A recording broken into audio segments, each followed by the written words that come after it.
Hello, everybody. Welcome to VR Master League. We're here in the second to last week of the season with the North American Challengers Cup about ready to begin.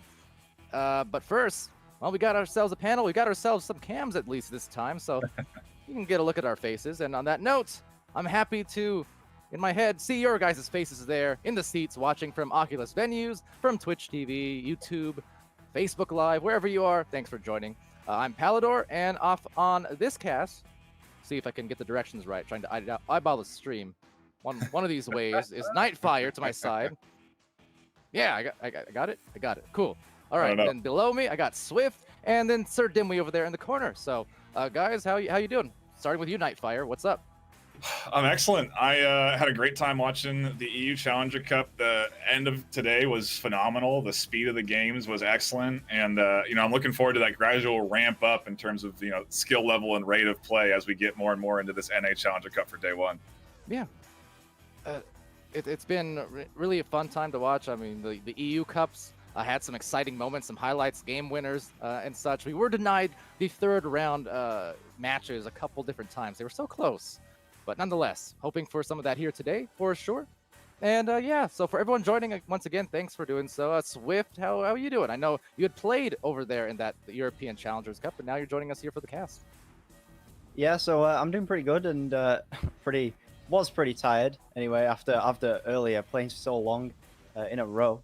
Scuffed really gave us a really good match earlier on that did go to 3 rounds. We did end up losing that, but went to the losers bracket, so hopefully we can pick it up next time. But I am very excited for these matches, as I expect to see some similar quality matches in North America as well.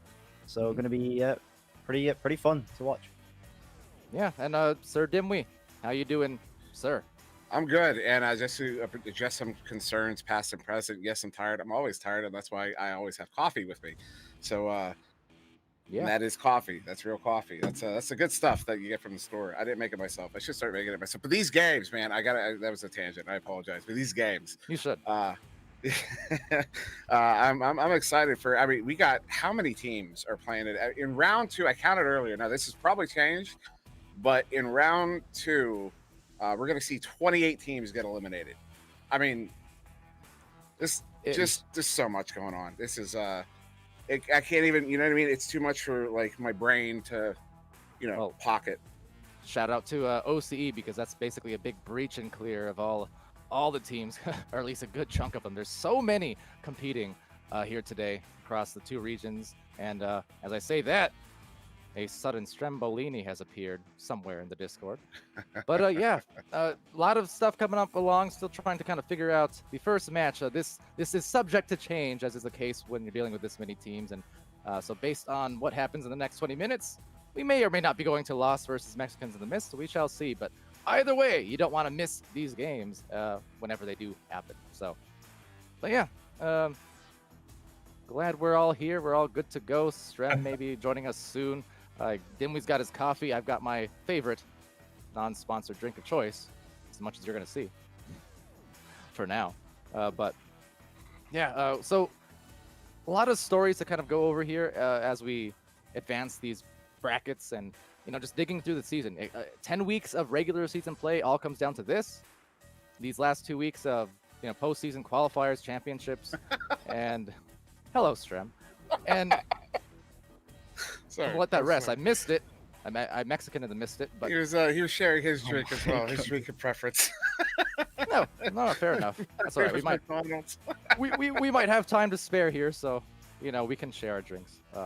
But it's what was I saying now? See what you guys do to me. We have a lot of stories happening late. Obviously, Instinct hot topic. Won't go super deep into it, lest I cause a riot. But no. Needless to say, it ended venues last Sunday in a very dramatic fashion, right as we were going off air. People saw the scores, they saw it inputted on the site, and then suddenly, boom,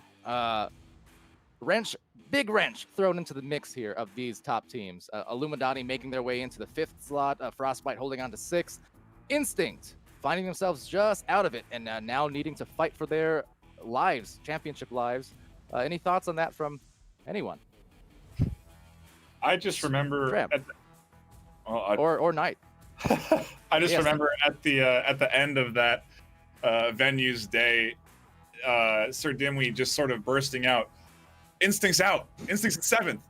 And then I tore my headset off and I looked at Twitch chat and I saw the chaos. I mean, it was such a sudden shift, and now, yeah, here they are. I'm very interested to see what sort of ferocity they bring, because they're a team that can easily wipe the floor with anyone that's not 7th, 8th, or 9th overall. Oh yeah, absolutely. They are just a nasty team to deal with, offensively, defensively. Suffice to say, they're the favorites here, at least right there next to one of our other favorite teams to cast on a week-to-week basis and on venues as well. Zero, they're right up in there on kind of the other half of the brackets, trying to also fight for their playoff berth, their championship berth. And any thoughts on that, Dimwi or Strembitsky? I know, both of you were around for these casts and seeing kind of the results of, last week's results. I mean, how are you feeling? Well, I don't know if Cruisin will like what I have to say. I noticed he's in Twitch chat, but I'm gonna like this. Instinct, it's been said before, I think Speedy said it best and first. He said Instinct is a team where when you go in to play them, you don't really know what you're getting. Speedy told me that he played Instinct, I think it was the season 1, I don't know if it was a qualifier or the finals. I think it was the qualifier, and Instinct just absolutely popped off. And Speedy said that he has never played that team before, even though they've played and scrimmed Instinct probably hundreds of times, right? Yeah. And so all I gotta say is I really am curious to see which version of Instinct we see brought today. That is definitely a really good question. And you know what, to the credit of, or to add on to what Speedy said there, we do see sometimes in these big match moments, that's kind of like the true test of metal, right? Where you really get to see the clutch, the clutch gene come into play. We've seen that. I still remember it. I stand by it as one of my favorite and most impressive matches that I've witnessed, especially defensively, was Synapse / Infinite at the time versus Team Joker in the I do believe, first day of qualifiers, Challengers Cup, I want to say, or not Challengers Cup, but the finals qualifiers in season 1, where they just put on a monstrous defensive effort. There were some exciting plays from both ends of the floor, but that one sticks out in my mind. And you just see these, like, the team, you've casted them a dozen times, or maybe even more, probably more. But then you just see a whole different beast coming out of like nowhere in these big situations. Well, I was going to talk just to kind of, you're talking about a specific game, that was big and clutch. And I do remember that game. That was an amazing game. That Synapse defense was amazing. But a team last season that we kind of, I wouldn't say we counted them out in the open qualifier last season, and I sure as heck don't want to be counting them out today. Wireless Shacks. Wireless Shacks last season pulled a major upset. Nobody saw them coming, and they got into the closed qualifier. What this season would be the finals, and they have the opportunity to do it again. Now there's probably more teams that are going to be at that competitive level this season compared to last season. So it's definitely going to be harder, but you know what I mean? They're a team that can pull it out when they need to, and they might just do that over today and tomorrow, because they did it last season. They definitely want to do it again. They're right up there. They were right in that race all up until that last week, and Wireless Shacks is going to be a team to watch out for, because of what they've been able to do in the past and how much they've improved since then. Absolutely right. Very similar, you're right, to what I mentioned about Infinite in that match last season. Wireless Jack, same thing. When they showed up for the Challengers Cup in season 1, it was them, along with Instinct, but both of those teams, man, they popped off ridiculously and really made their names. They weren't known already, and they were, but for the purposes of, again, like that battle-tested moments, those are the ones that could really make a team just elevate into kind of that extra public perception among the community as, hey, these guys, they showed up, and you know what? When they're at their best, they are dominant like so many of these other teams in the league. They can compete right there at the top level. Now, speaking of top level, shifting over, not the only interesting matches and things that we've seen lately, because last week and also in venues, there was a lot of exciting things in last week in venues. Looking back at it now, Team Gravity, they had dropped their first match of the season. They were riding on 19 straight wins, But just like Team Joker the week before, where they had lost to Spaghetti, and like Leviathan and OCE, the undefeated team over there, almost lost. And actually, speaking of, they are playing a rescheduled match tonight, just by the by. But anyway, yeah, Team Gravity, the last day of the season, regular season, they had dropped their match against Phantoms and Swift. What's your take on that? And it was the most unusual, in a good way, but an unusual match to watch, round to round, specifically. Yeah, so that's got to be one of the fastest paced games we've ever seen out of VRML or out of the game ever. It was just constant back and forth, clear and boosting. And for once, someone was beating Gravity at their own game, which was their stack speed. And it was Phantoms really showed that they could definitely compete, even in that kind of genre, I guess you could say. Because usually when teams try to go up against Gravity, they try and counter using some sort of different strategy. So whether that's doing short passes or just trying to get away around that stack.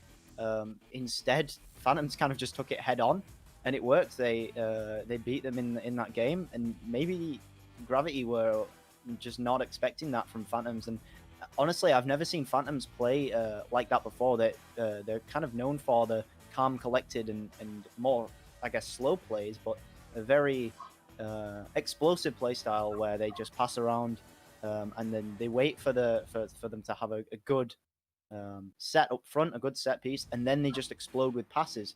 They were just fast the entire game, and it really caught Gravity off. And amazing job on for Phantoms for being able to pull that off.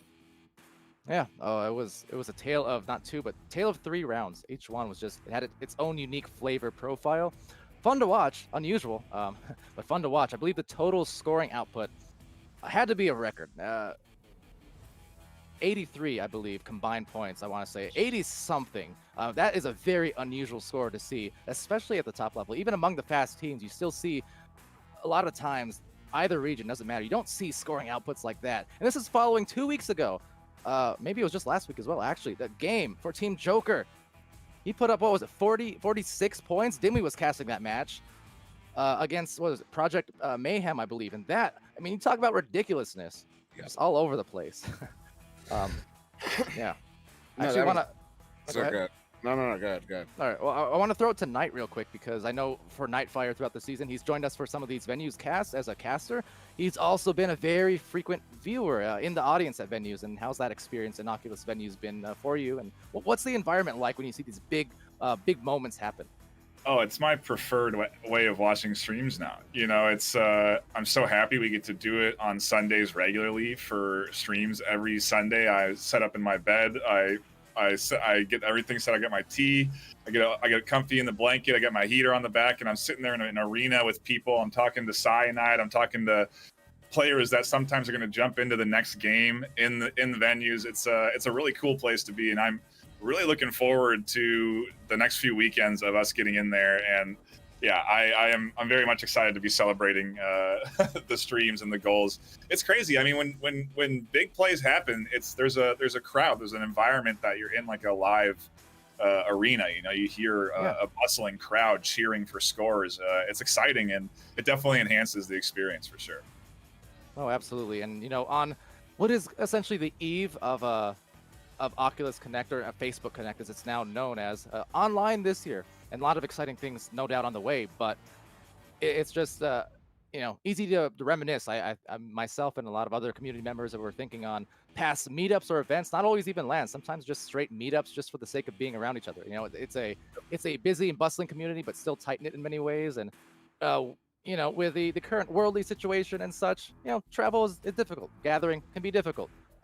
Things like venues, fantastic as kind of a virtual reality LAN viewing party, just about. I mean, great experience, and we're always thrilled to be here every week. Well, I'm looking forward to the updates in it too. You know, it's exciting. There's a lot of a good future content coming down the pipe for that, for venues with, you know, avatars and all of that. So lots to look forward to, and a bigger crowd. And yeah, it's a good time watching in there. I highly recommend it if you have a Quest or Go. Oh yeah, exciting stuff for sure. And Yeah, I see, speaking of crowds, I mean, crowds of people in the chats I'm seeing for Twitch, no doubt in venues as well.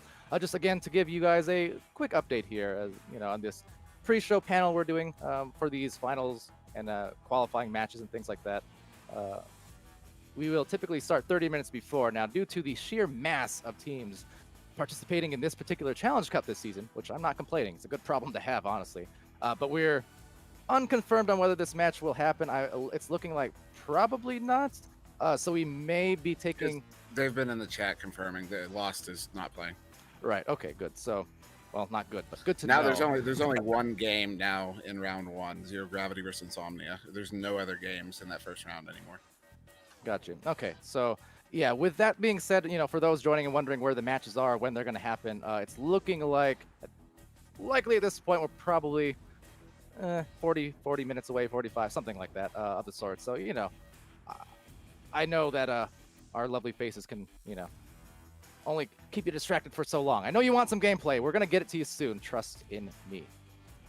But yes, now, I think chat calling me toxic. What did I do to you? Is it the almost mullet that I'm growing? I'm sorry about that. Anyway, nonetheless, hey, Strem, how's it going over there, buddy? Oh man, it's going pretty well. Just sipping my water, looking at the new bracket that has just been posted here. So we know that Lost is out. So you said that we're probably a good amount of time away from starting, but it looks like with this new bracket, are we not able to just start? Pick a game and go? Yeah, I was just. Well, this suddenly got interesting. There are Very interesting. Yeah, I know. Wait. I see in venues are thinking, okay, we're going to come back. No, stay here because we got some matches actually going to start for sure. Ooh. Which one, I couldn't quite tell you. We are going to kind of wrap things up on this pre-show. So your guess is as good as mine, but we do actually have a lot of matches set to get underway. So we are going to reconfigure and figure that out. But until then, anyone else on the panel want to get to the, or give any last comments before we figure out ourselves here? Have fun. Yeah. Enjoy My hair's having fun right now. Jeez. All right. Yeah. I just exist to make Strem laugh. He does this to me so many times on stream.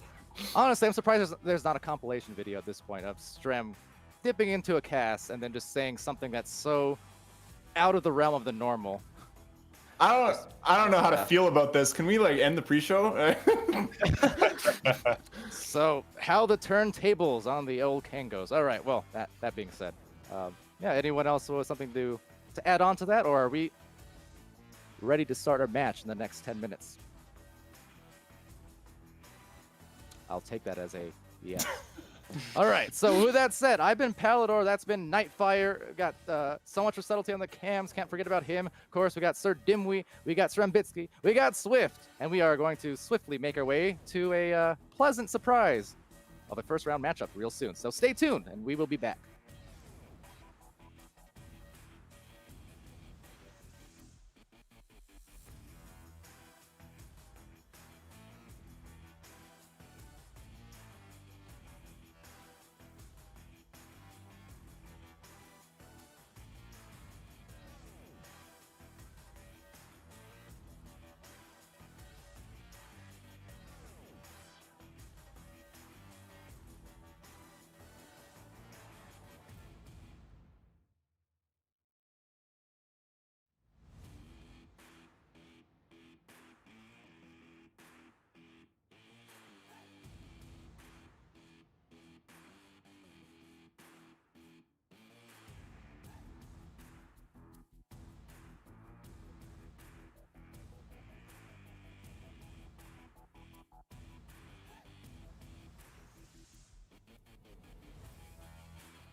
Hello. Once again, everybody, welcome back to the stream. I know. We said we'd be right back, and we kind of were. I don't lie. I just tell half-truths. That said, we were going to say hello to you guys, but just as we do that, well, we do have communication between the teams now, and we got them in. So it took a little bit of time, but thank you for bearing with us. So we're actually not too far off on delays, so not a problem. We're going to have this cast done by NightFiree and Swift. We'll have Strembitsky over there on the analysis, doing a great job as always, and he's entertained by something once again. What's going on, Strem? How you feeling? No. I was just late on the camera, and I noticed, and I put on my camera, and I like popped in. I was like, "Hey!" So that's it. Oh, all right. Well, hey, how's it going, Knight? You and Swift about to do this match, and between these teams, I will say, I mentioned it before. One of my favorite matches of the season among rookie teams was an Iron Legends match, indeed, and it was just. I expect some good things. Both these teams I mentioned before we went live again. I casted Slap Babies a few times. I casted Iron Legends a few times, and two of the many rookie teams here in the league have just continued to impress and are just trying to make their name known. There's so many teams, and I'm excited to see what they pull off here in the Challengers Cup.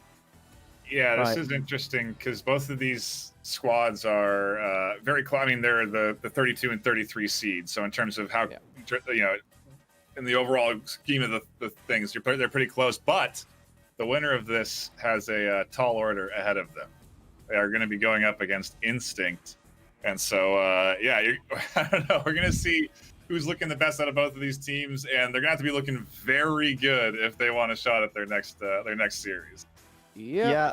I'm worried as well. If I were facing Instinct next, man, my stomach would be turning and rumbling right now. But Swift, how do you feel about what we're about to see here between these two?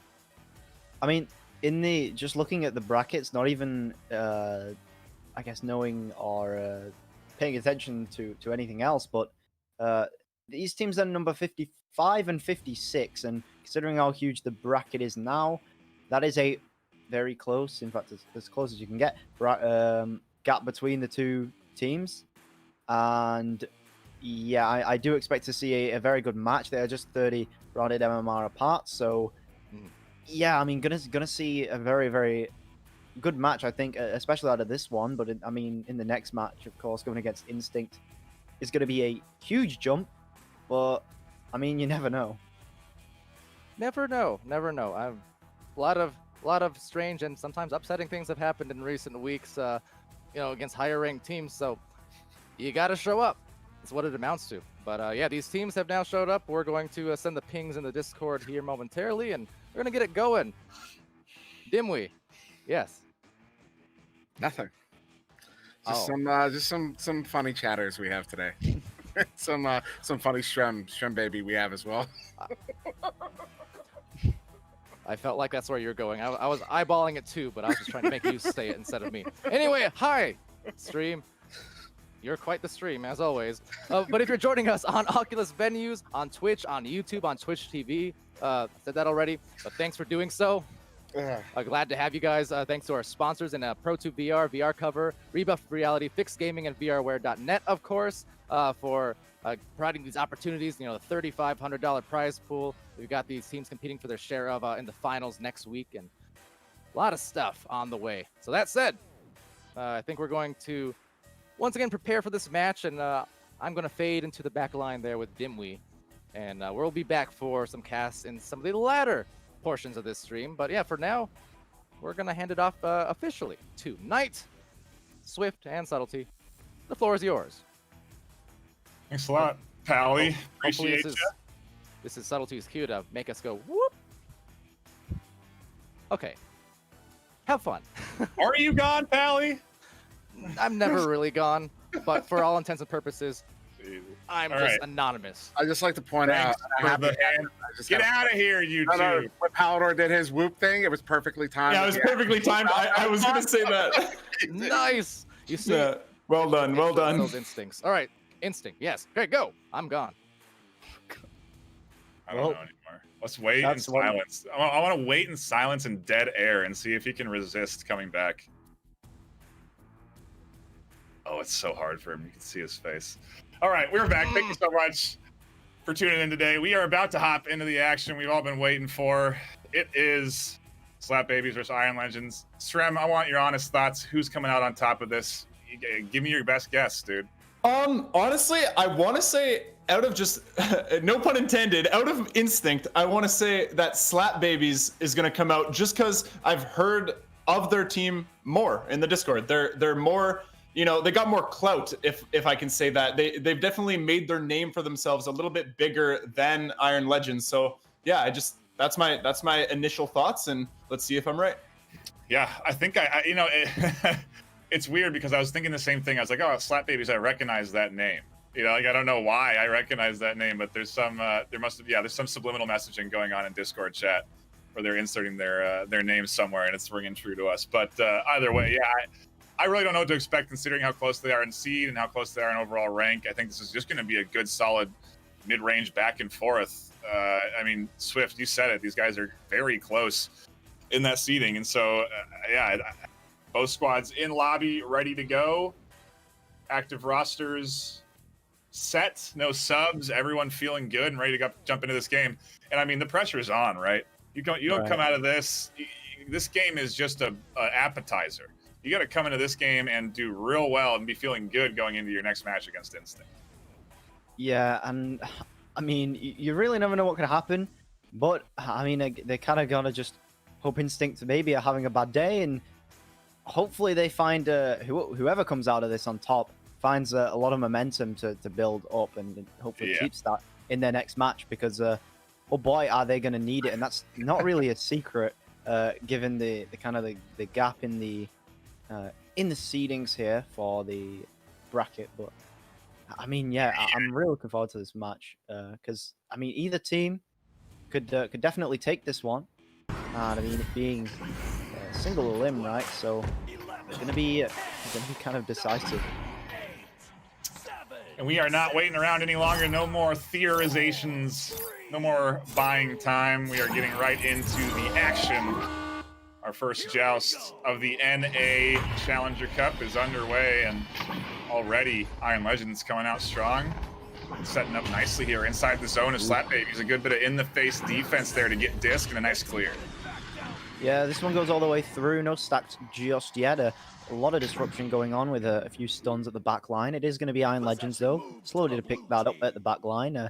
No need to kind of complicate things, but another stun comes through. Going to be Slap Babies taking that three-point shot. Not quite going to come through. Could have maybe walked that one a little bit closer, but they do get possession, but it's stolen back away very quickly. A good intercept, though, brings Slap Babies back that possession. They do bring it forward. It's a 3-on-2 right now, although third member coming through, and Tiny Texan's going to walk it straight past that post, and he's going to walk it straight into the goal. Tiny Texan with a good little juke there to dodge underneath the defense and finds it in the pocket. Good work up there, and I mean, a great back and forth to start things off. You know, a nice bubble defense, slapping that disc away, good stuns on disc holders. Ultimately, you know, the setup was there for Slap Babies. They got comfortable inside the bubble, and you know, that's that with a team like this. The passing is definitely on point. A good bit of defense there. It's stunning from the Icy Bug. Tries to clear it, but picked off by Bloom Peters. They're going to start setting something up inside the Slap Baby zone. Ooh. And the stun comes through pretty clutch there for Slap Babies. That was kind of almost certainly going to be a goal. Might have even been a 3 there, but a good steal coming through from Slap Babies. It took a little while to get it out of there, but they did get it out.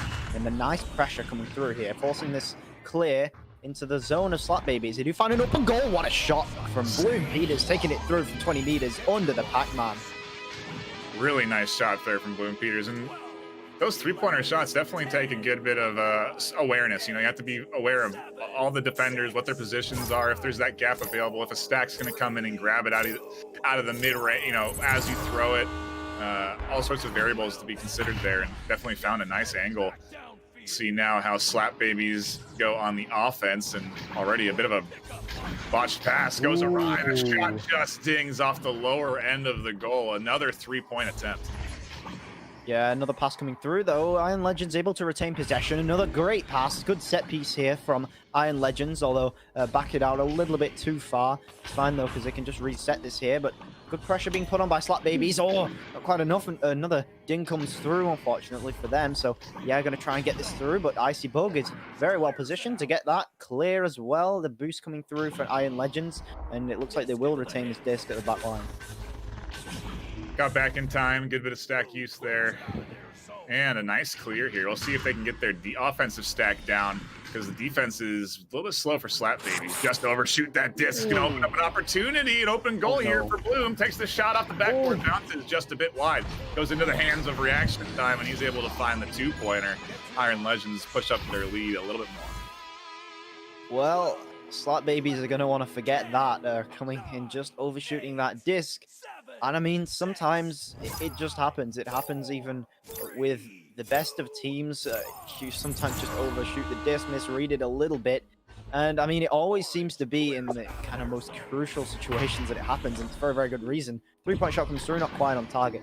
But yeah, I mean, had a lot of pressure there by himself at the back line. Kind of caused him to miss it. But they at least didn't concede that 3, which would have been pretty bad.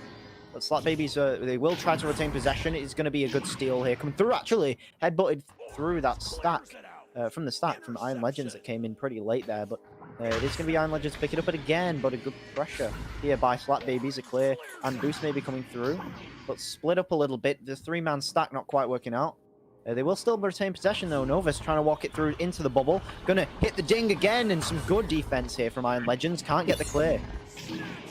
Can't get it out of their bubble either. Bouncing off the inside of the barrier there, bouncing off of heads, still somehow staying inside the zone of Iron Legends. As I say that, Reaction Time gets his hands on it in midfield.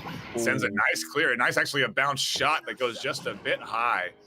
Definitely had an intention of trying to put that one in goal from that distance, but couldn't quite get it on point. And does allow for an attempted clear. He follows up that. Nova stun. There's the clear down the midfield. The battle for disc continues here. A close game as Slap Babies are just trying to get back on the board, trying to get some momentum going, suspend 2 unanswered points. Right, and it's going to be kind of crucial for them to answer back pretty soon here, because we're getting to kind of the halfway mark of this game. Not been too many points scored, but they can't really let Iron Legends build on some more points, because after this, it'll be, what, 5 unanswered points, and you really can't let that happen. That sort of momentum building up, it just... it's too hard to go against this 3-point shotgun a ding. There's been a few of them this game. It is going to be a nice pressure again by Slap Babies. They are having some good pressure put on, some good defense here. It's just about getting it at the disc at the other side and maintaining those stacks, because I mean, there's a lot of 3-man stacks and kind of lost possession in that. There is going to be a 3-point shot coming out again. Might be in. Oh, going to be another ding coming through. Going to be a fight for possession. Going to hit the disc this time. That clear. Hitting the post. Coming back. Tiny Texan able to collect that one. The clear and boost coming through yet again. And actually, they might win this one. The stack being missed by one of the players of Iron Legends. Going to deny that leech. And Tiny Texan going to put it in for the 2. That was very solid execution from Slap Babies. And that's what they've been trying to do. You know, it's just their stacks haven't been able to get the sort of momentum that you saw there on that play.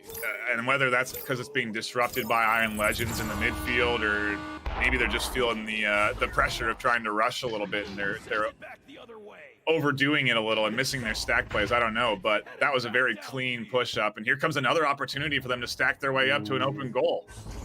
Yeah, and the shot comes through. It's a bounce shot. Puts it in for that 2. I'm expected to miss it from there, and indeed he didn't. So it's going to be nice retaining that possession. It's actually just going to shoot the other way. Iron Legends now have to respond, or they kind of risk Slap Babies running away with this game, although I don't see that happening too soon, because we are seeing some nice passing so far from Iron Legends. And I mean, especially the stacks seem to be at least a little bit more organized than Slap Babies, although as we see, that doesn't always equate to just winning the games. Here it goes again. Another open goal stack push coming in from Slap Babies. The shot's there. The pass actually into the hands of Icy Bug, and he 180 directs that one in for a dunk. Yeah, I mean, that's just a kind of textbook play that happens quite a lot nowadays. Hanging onto the frame of the goal, it's very, very difficult to save. If even if there is a goalie or if there's anyone in defense, it's also kind of a difficult pass to read because it's hard to tell whether it's a shot or a pass a lot of the time. And I mean, it's difficult to reach to that post as it is. And as a goalie, it's kind of one of the more difficult passes to intercept, even though it kind of looks easy because you do have to go through the post, which is it's difficult. But it is going to be Slap Babies 3 points ahead now, trying to extend that actually with another 3-point shot, going to be stunned and denied. Actually, it could go the other way and equalize here for Iron Legends if they can find the disc quick enough. The defense of Slap Babies does get back, and actually a risky pass is going to be blocked there by the defense of Slap Babies, but Iron Legends picking it up. They do get the open 3 briefly. Is Yeah going to take it? He is, and he almost makes it, but another ding coming through. Yeah, getting stunned away. Good defense from Slap Babies, but the clear isn't all the way through. Will be this time. Nova's picking it up. Chaos on defense there, but just enough. And the follow-up from Tiny Texan. They're going to put up 3 points of their own.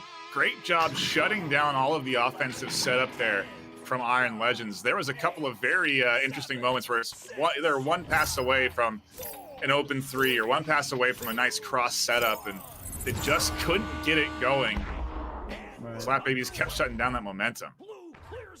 Yeah, and I mean, we're kind of seeing here Slap Babies being better at the shots. I mean, the open 3 opportunity coming in from both sides, and Slap Babies do come away with it, and that's kind of just it's difficult because a lot of the even higher up teams like don't hit those shots sometimes, and it sometimes doesn't end up mattering if you kind of make up for it, at least with some defense or maybe with some just kind of pure speed. But I mean, unfortunately, they've not really been able to do much out of the opportunities.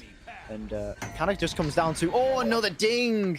It does just come down to having that positioning, and Slap Babies are kind of showing more of that this game, because if you miss that 3-pointer, if your positioning is very good, then you're going to be able to get a rebound goal, but not really been happening so far for Iron Legends, and they don't seem to be able to get any goals this far, and that's a brilliant clear coming through from Slap Babies. Actually could be in, but bounces off the bottom of the backboard there. So it is going to be Slap Babies taking this round, but I mean, it was pretty close to the start of this round. Slap Babies trying to run away with it. Let's see if Iron Legends can change anything else. Yeah, you know, and you say it was pretty close. Yeah, I was thinking at about minute 7, man, this game could be 11-3 right now. You know, the amount of 3-point open goals that were missed was a lot. Strem, I got to know your thoughts on our first round of the day. That was a pretty good game I saw. So Slap Babies opened up the series by finding a way to weave through Iron Legends defense. They took a close 2-point shot right off the bat, just showing what they can do in terms of passing. Iron Legends responded with a really well done bubble offense, I thought, really slow and methodic passing. But unfortunately, it wasn't working for them, I thought, because they weren't using the open back pass at midfield as often as I would like to see. Maybe just in this next round, we could see if on their bubble offense, if they integrate that back pass more and rely on it more, I think they'll find a lot more success in the 2-point game.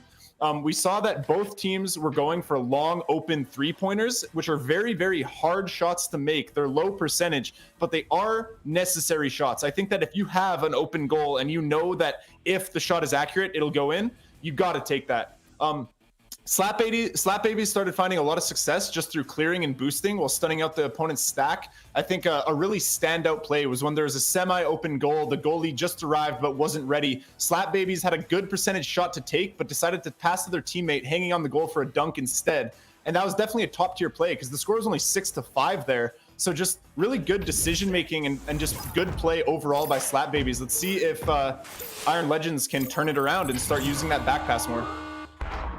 Yeah, they certainly had good momentum in the start of round 1. We'll see if they can replicate that at the start of round 2 out the joust. They just missed the early advantage, but do get their hands on the disc inside their zone. As I say that, Tiny Texan, he sees an open 3-op, misses the shot just a bit wide, and Strem just got done talking about how those seem like, they should be easy goals, but they are often sometimes the hardest to make. And now Slap Babies fortunate enough to keep the disc in their hands. Nice intercept from Top Cheese that shuts that down and a good clear.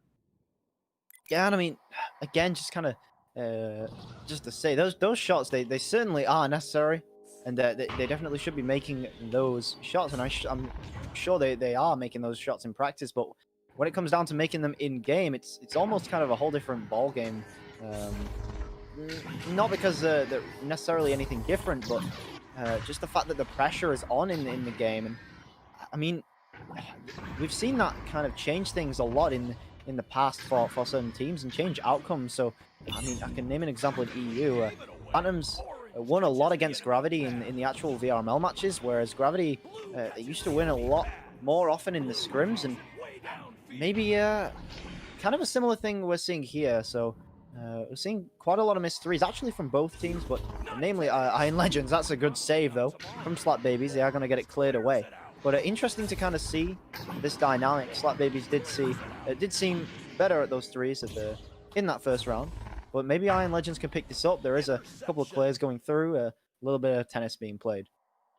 Yeah, I mean, we've been almost 2 minutes into our second round, and yet a point has not been scored yet. It's been good back and forth. We saw, I think, like the first save of the series there on goal. A nice backcourt shot from Bloom Peters, trying to get snagged by goalie there for Slap Babies, but that's going to kick it off for round 2. Iron Legends going to take an early lead.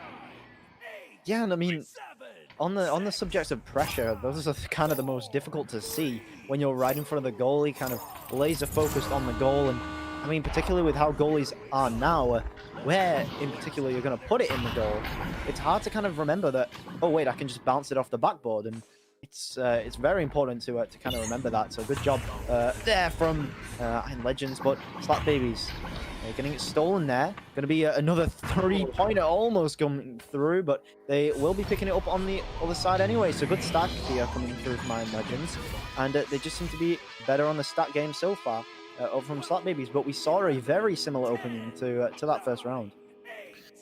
Yeah, we did. As soon as Slap Baby started to get those stacking clears rolling, it was a bit of a downhill ride for them. So we'll see what they can do on offense now. Disc in hand. They can get past the midfield. Pass a little bit high is going to get a really unfortunate bounce for Slap Babies. Iron Legends may be able to get disc on hand and find an open goal 3. Yes! No goalie able to get back in time. Reaction time. Shoots it from the backside and gets 2.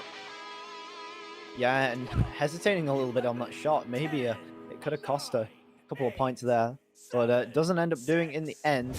The defense a little bit in disarray, just getting back there, unfortunately for Slap Babies. So taking advantage of that now, Iron Legends, and they seem to be doing a lot better, kind of applying pressure to Slap Babies this round. Slap Babies haven't found basically any time at all, and their 3-point will miss, but I mean, that's all good at the moment. They don't really need points. They kind of just need to maintain possession as much as they can, put on as much pressure as they can, because they're getting the intercepts when they really need to. So I wouldn't be too concerned about that sort of thing right now. I would just be kind of focused on maintaining that possession, making sure that you don't lose your momentum here, and make sure that you're staying organized, especially with the stacks, because Iron Legends they're so far beating Slap Babies with that. But Slap Babies, they do have the disc, and they could almost find this pass, but an interception coming through. And speaking of making the shots when it matters, I mean, there's a brilliant shot from 20 meters out. Yeah, that one's going to sting if you're Slap Babies. You know, you've been vying for disc possession for, again, I think 1.5 minutes, 2 minutes there without a goal being scored.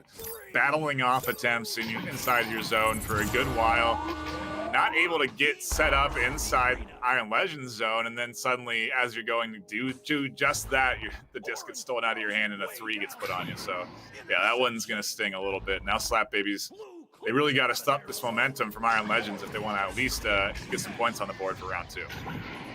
Yeah, and Slap Babies, they do find possession. Not for very long. Again, good pressure by Iron Legends, but Slap Babies maybe not reacting fast enough. Maybe they need to kind of just focus on maybe what they need to do before they grab the disc, so that when they get it, they're not kind of just panicking and being unable to find these passes, because at the minute, Slap Babies, they're really having trouble getting rid of it. There's a lot of steals going on for Iron Legends right now, and I would no doubt say that Iron Legends are doing a really good job at applying pressure, but also that Slap Babies could do a better job.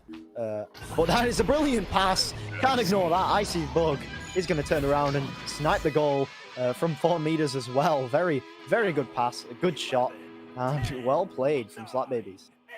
Yeah, that was a as you were saying, a very nice play to sort of showcase good snag and score there. And they needed it real bad because that was a lot of momentum going into Iron Legend's favor. Now that you saw there, they went for the blitz early, trying to get that intercept right out the gate so they could ride that momentum off of the 2 points, but couldn't quite get it. They're able to get back on defense in time, though, and they've been putting up a good defensive showing. There it is, a nice steal from Novus, a full four-man pile-up in front of that goal. That disc had no chance of going in, and there's another open goal opportunity, shot just a bit wide, doesn't get the bounce they're looking for into the hands of Iron Legends. Yeah, and I mean, that was really good defense from Slap Babies, because, I mean, I can't even really fault Iron Legends for that per se, because they had a really good setup actually coming through. But, I mean, it was just Slap Babies having the better defense. That being said, good pressure applied by this stack here by Iron Legends. They do need to back it out, though, and not quite able to find the back pass. In fact, Slap Babies will kind of do it for them, clearing it down middle. But going to lose the disc again. Slap Babies going to get another steal. Almost puts it back into the hands of Iron Legends, but they're not quite able to find this stack on the other side. But Tiny Texan actually is able to pick it up by himself, missing the disc a little bit. This is going to be Iron Legends, but a quick pass. They need to back this out. They need to find some more time, because at the minute they just don't have enough passes. They are going to lose possession just to that missed pass, and this bounce will go all the way through mid. A great clear, and it's going to be shot out reaction time. And he's going to find the disc, trying to find this cross pass. Does find it pretty slowly to Bloom, but it's fast enough and does go through to the goal. Bloom Peters picking that up and doing a pretty simple play, but I mean, it certainly works. Your standard cross to the front of the goal and quick shot in. Very nicely done. Very textbook and well executed. Gets them that even more advanced lead, 11-2. Seems we are going to take a brief pause.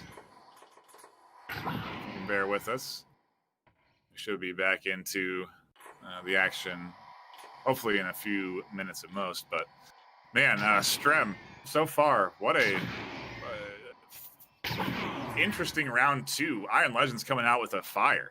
Yeah, this is like almost a polar opposite of that first game. Iron Legends really popping off, coming out of the gate in round two with a hyper-aggressive offense and defense, catching Slap Babies off guard, found a 9-point lead because of it, and a really nice play there, showing us the comms of Slap Babies, where Icy Bug made a blind behind-the-back slap pass to his teammate waiting in the bubble to open up the scoring for Slap Babies. Really, really nice. One thing that I do notice right now, Iron Legends, the things that I said about Iron Legends and their back pass, how they're not really integrating it as much as they need to, that's now being applied to Slap Babies. Their offense is really, really good, but when they run out of open passes, the back pass is not ready to be made. They're not prepared to give up the opportunity and make a back pass and try again. So hopefully in this game, we can see that happen for Slap Babies, but Iron Legends so far just absolutely popping off. Thought we were ready there for a second to hop back into the action. Gotta interject, because yeah, go ahead. What do you got, Swift? definitely missed that pun that I did see, but I didn't insert. The Slap Babies and slap pass. Of course, I can kind of feel Palidore's presence a little bit. Hey, listen. It's not a pun. It might just be how this team got their name. Maybe it is. I mean, either way, is it? It's not really a pun per se, but I mean, it's in the name of a team. I could definitely see that being expressed by Palidore right now. But you're allowed to make puns. He doesn't have a jurisdiction on all puns. It's okay. Yet. Oh, he's still here. See, he's here.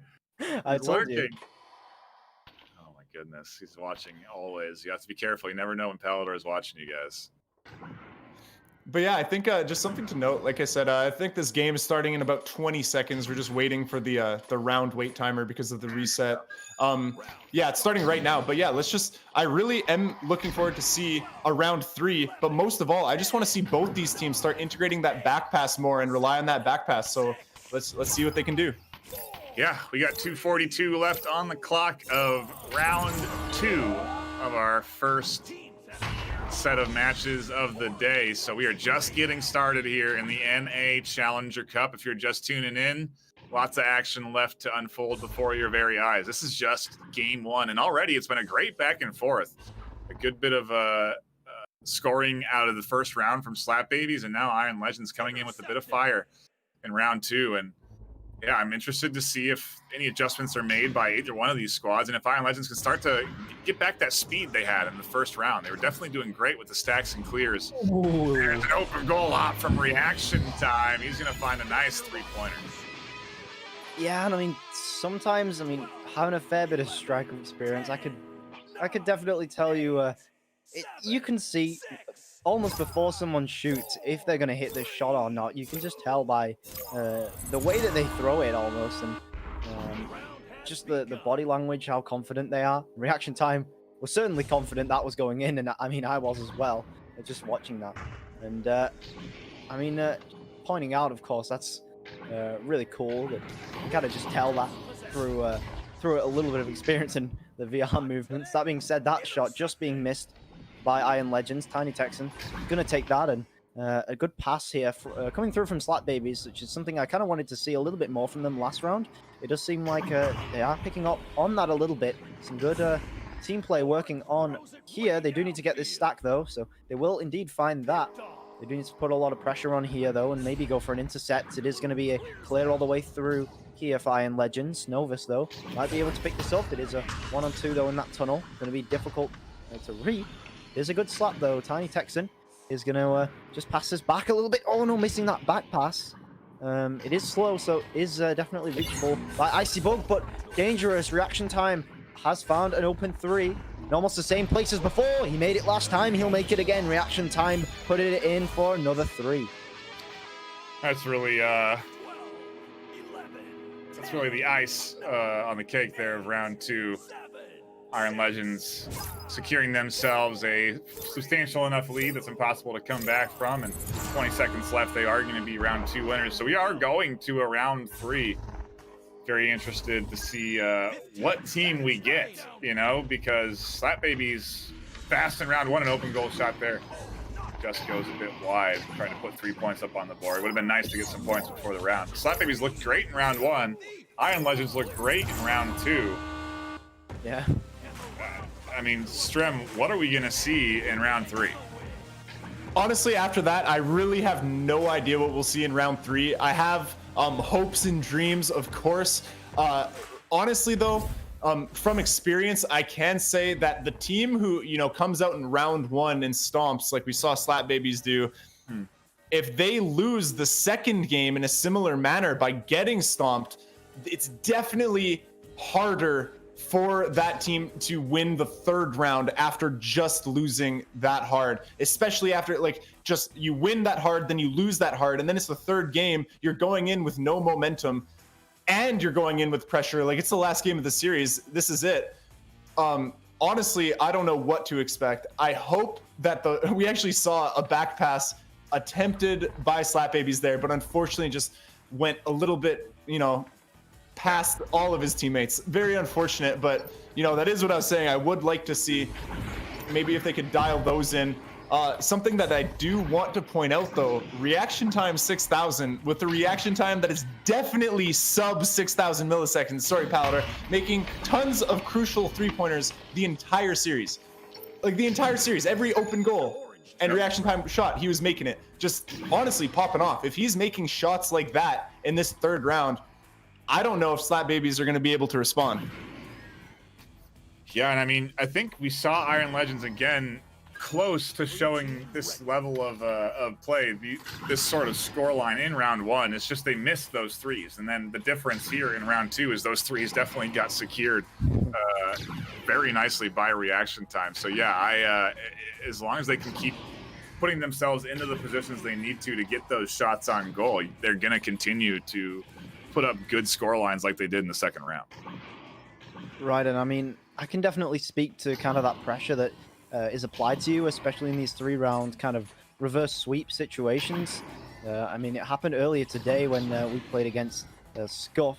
We won the first round by a fair margin, but then the second round they won by a bigger margin. Kind of the same position that we see Slap Babies in right now, and there's definitely a lot of pressure on And I mean, I'll be honest, it's not very often we see teams come back from a position like this, especially when it's such a strong win in round 2.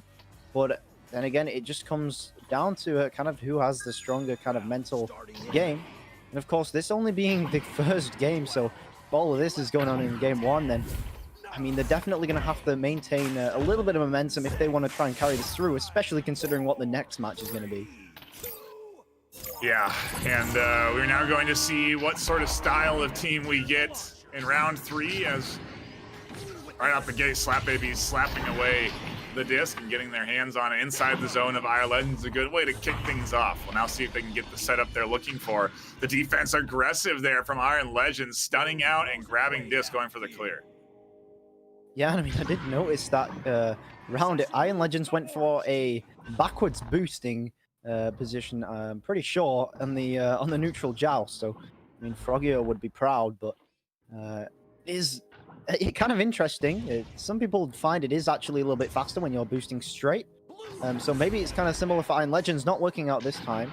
Although they do maintain possession even after that headbutt. So good job there. Unfortunately, the clear on the wrong end of middle. Going to be collected here by Novus, who does find that open pass. He has a kind of a 1-on-3 situation. A wise choice to back that one out. And just good passing play. Just kind of between two players here. Novus still isn't covered on the back line. And another back pass coming through. Icy Bug exposing most of that open goal. Just getting past the keeper, 4 meters out. And a fast shot coming through, very difficult to save. And Slap Babies comes in with the first 2 points. And that's what they need to do. They don't need to get fancy. They don't need to go for open goal opportunities. They don't need to try and look for threes. They just need to get the stacks and clears and get inside the bubble. And they can have those opportunities like that where they can get those 2 points in. And now with this early lead, they're definitely looking to get aggressive on defense and get that disc back into their hands and set something up again on offense. Right, and it's going to be, again, collected by Slap Babies, trying to find this open 3. Not quite able to find that shot, although it does find a good bounce, but good. Stacks even better from Iron Legends, in fact. They will find this clear and boost. Position, actually, they won't clear and boost. They'll do something which seems maybe not so often, but works just as well, kind of going for the stun and then pushing through and opting for a pass instead, which works just as well, although missing that last shot. And it is Slap Babies maintaining possession. That clear going straight into the hands of Iron Legends, though. So good positioning there. And again, Iron Legends finding the disc once more. So Slap Babies, they've really got to try and get these clears a little bit more accurate to try and pull it away from the Iron Legends stack at the back line, or even kind of just single players floating. Just passing it to them almost most of the time. So they are going to need to try and find some better clears. Otherwise, it's just going to be shot after shot after shot, and eventually one of them is going to go in. There's the clear you're looking for. Does get it nicely down into the zone of Iron Legends. Let's see if the Slap Baby stack is here to snag disc in time. Tiny is, but he gets stunned on the back end and almost Slap Babies setting up on offense, but not quite. Now Iron Legends going to send things down into Slap Baby's zone. They're going to look for a setup of their own. The 1v2, a nice pass to the backside from Tannic off the head of Tannic Ranger. I believe that was that put that in for 2. Just good play there. Kind of in general, Iron Legends again finding that 1-on-2 situation. The goalie almost getting his hands on it there, but not quite quick enough, and just going to be a little bit too far in the goal. It's unfortunate there, but kind of tough to save anyway. So I mean, I would be kind of not too dismayed, I guess, by that goal, because the fact that he got his hand on it at all is pretty impressive. But it's going to be Slap Babies with this return possession, finding a very nice pass through that midline. Novus here walking this up, who is a league sub for Slap Babies. Does slap this actually through to the forward line of Iron Legends. They are going to get it cleared away, though. And I mean, just stark contrast between the two teams in terms of the clearing there. That's a brilliant duck from Bloom, but he is going to find a quick steal from the other team. But yeah, Iron Legends, they just seem to be finding their clears all the way through the arena, and it really shows a big difference. Usually when Slap Babies get a shot on the goal, it's kind of, they have that one possession and and then it's going to be cleared. But Iron Legends, they're finding shot after shot after shot, and I'm not too sure if that was a shot, but I'm going to assume it is. And Oh, yeah. going to go in from 35 meters. I saw him look up at the that trench up there on the roof and make that underhand shot just so it would glide along and go for that angle. Very nicely done. I mean, what a great way to go up 3 points against a very close squad. Slap Baby is keeping it very tight, doing a great job inside the zone defense. An open goal 3. Nice angle there from Bloom Peters. He's going to find that one, and now they're really starting to pile on.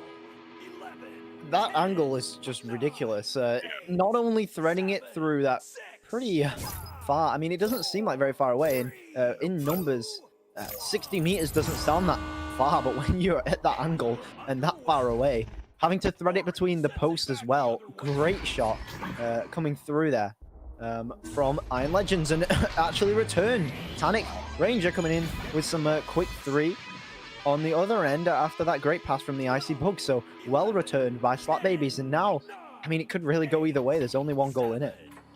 Yeah, I feel like Slap Babies caught Iron Legends getting a little overconfident there. Maybe they're starting to feel that they have this one sort of locked up after getting a nice, comfortable lead. But in a quick heartbeat, Slap Babies get up there, get disc here. Now they manage to get an intercept, open goal out. Oh, no.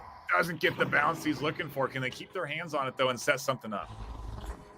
Yeah, and I mean, those are kind of the shots that, I mean, the easiest, but the hardest to make.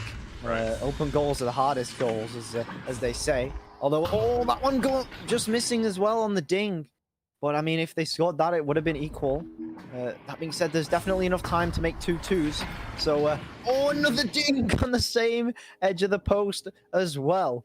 So, Nova's able to pick this up at the back line, fortunately here by Slap Baby. So, they are able to get some more possession here onto the line of Iron Legends. So, another pass coming through, missing there on the tunnel, a pretty common kind of miss-pass spot. It's very easy to kind of miss that little line that you have to shoot across and hit the tunnel, and that's exactly what happened there. A great clear coming through from Iron Legends, even better positioning though from Slap Babies, and a great pass from Tannic Ranger going for that kind of suspicious 3-pointer on the goalie, but Nova's picking it up again at the back line, passing to Tiny Texton, trying to put it through for a shot, and it will be not a 3, but a very good bounce shot for a 2.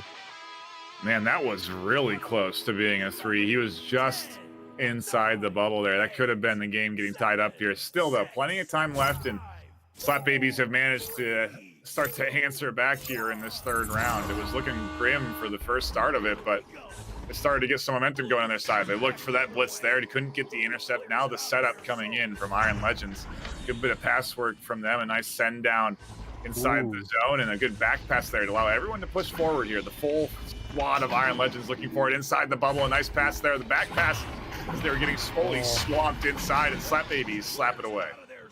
Oh, and this Slap Baby stack coming through, it is going to be pretty slow, but Icy Bug is the first to the disc, able to take that 1-point lead. Dunk coming through, in fact, from the Icy Bug. And, I mean, just showing kind of simplicity, but, I mean, that's all they need to do. Get some stuns, and not even find necessarily a stack, just find a little bit of a push from your teammates. And I mean, just makes it a little bit faster than the Iron Legend stat, just because they managed to get those stuns in. Really nicely done, and now we'll see if Iron Legends can answer back, because Slap Babies are putting up some points unanswered. Been doing a great job of riding what little momentum they've been able to get going here in the end of the round, and a great bit of passing there. Reaction time with the nice juke on the shot. Gets the 2 just on the top of the goal, and the clock is ticking down. 1:25 on the clock for this team to answer back. I think we're seeing a golden goal kind of opportunity here. And I think Slap Babies has some very careful timing to work out, because if they score too quickly here, it can almost be a bad thing, because, I mean, and especially if that goes off the head of one of the Iron Legends players, reaction time might just find an interception here. It's going to be at least more pressure put on to Slap Babies anyway. This pass comes all the way through, and they can't really lose possession here, because then they'll just find the Iron Legends will just keep possession. That's a great rebound off the post, but I mean, they did score, but there's 45 seconds remaining, or just under 40, I believe, after the clock runs down. And I mean, you said it, right? They had to buy a little more time because now there is 30 seconds for Iron Legends to work with. That's a comfortable amount to be able to push forward through the midfield as long as they can keep their hands on the disc. It's a lot of time for them to set up something inside the bubble, and right now they've got themselves a 2v2. A nice pass to the center, a good cross. The shot on goal goes in. Iron Legends put in the 2 point they need just in time, and I don't think there's enough on the clock for Slap Babies to answer back. No, there certainly isn't. 76 seconds left in the tunnel count, and there's not enough of that on the clock. Iron Legends, great time management, and I mean, I called it out a little bit there. Caster's cursed it, if you will.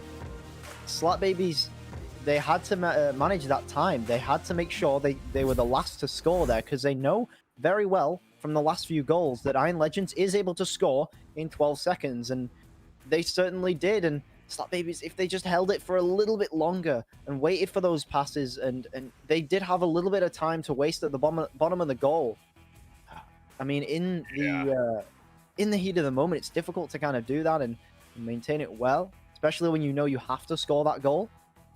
But I mean, great job from Iron Legends to come back from that. Yeah, gotta hand it over to Strem. I gotta get your thoughts on a great start to the NA Challenger Cup. Man, honestly, watching games like this, you know, when it gets to game 3 and with 30 seconds left, it's a 1 point game. I was nervous for these guys. I don't like being in that position. I like watching it, but that was stressful. Just to analyze what happened in that game, in that round, I noticed that Slap Baby's offense was set up. It looked like there's 2 people forward, 1 guy back, and then 1 guy further back. So it's just the man-to-man back and forth passing to get into the bubble.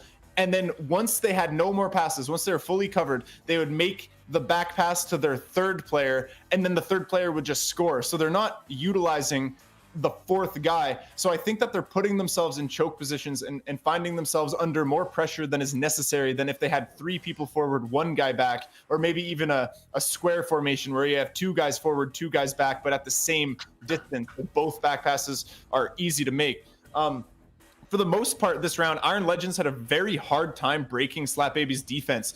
The way they got around it was mostly by recovering loose discs and catching the defense out of position, either with 3-pointers or fast boosts. Also, what I want to point out is Iron Legends absolutely did a great job with control and back passes this round. Every time that they had an offense, they really made sure that they took the best opportunity that they could. And of course, we saw at the very, very end, Slap Baby scored. It brought them into the lead by 1 point with about 30 seconds left in the game. I think what we saw there was maybe inexperience of being in that position. You know, when you're in that position and you've scored and you know that the other team has time to score, you got to say to yourself, like, okay, they need to either score immediately right now or not at all. And in order to make that happen, what I typically do is I fake a fast play and I fake aggression to force a mistake and then immediately go back and play super, super safe defense. And I think what we saw from Slap Babies was they did not fake the aggression. They just played very aggressively, which got Iron Legends into the position where they had a chance to take a goal on just 2 defenders. There was only 2 defenders in the bubble because the other 2 were playing too aggressive. Maybe they're stunned out. Either way, they're too far. But still, what an absolute crazy game for Iron Legends, especially after losing that first round. Just a really, really great job by both teams. But yeah, Iron Legends is going to be coming out on top, and that was just insane. I mean, here's something to think about too. If you want to come in with a high, with momentum, with energy, you got it, right? Now they go on to their next match, and they have certainly the best momentum they could ask for. 2 rounds in a row, coming off of a best of 3 off of a 32nd round win. Yeah, they got to be feeling good. And, yeah, I'm curious to see what they can do. They got a heck of a challenge ahead of them, and a lot of teams have a challenge ahead of them. We're going to be tuning into a ton of games today. Well, I say that. 3 more. It's a ton, okay? But there are a ton of games being played as well all the while. And so there's going to be a lot of echo action here for the next few hours. You're going to be want to tune in. We think we're going to take a brief break as we get set up for our next matchup. So again, don't go anywhere. It's just going to be a few minutes, and we will be right back into our next round of the NA Challenger Cup.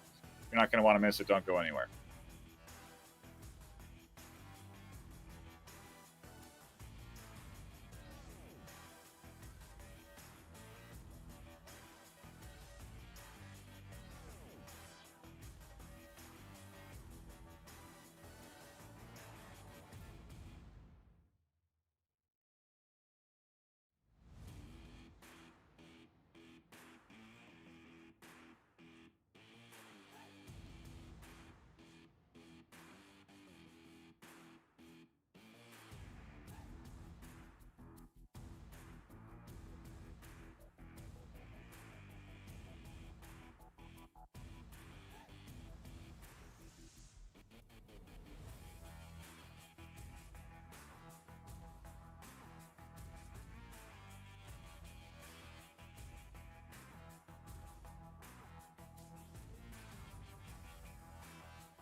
Welcome, everybody. We are we are about to dive into our second match of the NA Echo Arena VRML Challenger Cup.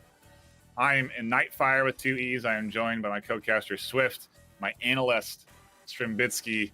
Swift, how are we feeling today? What's the anticipation on today's match, Ding versus There Is No Team?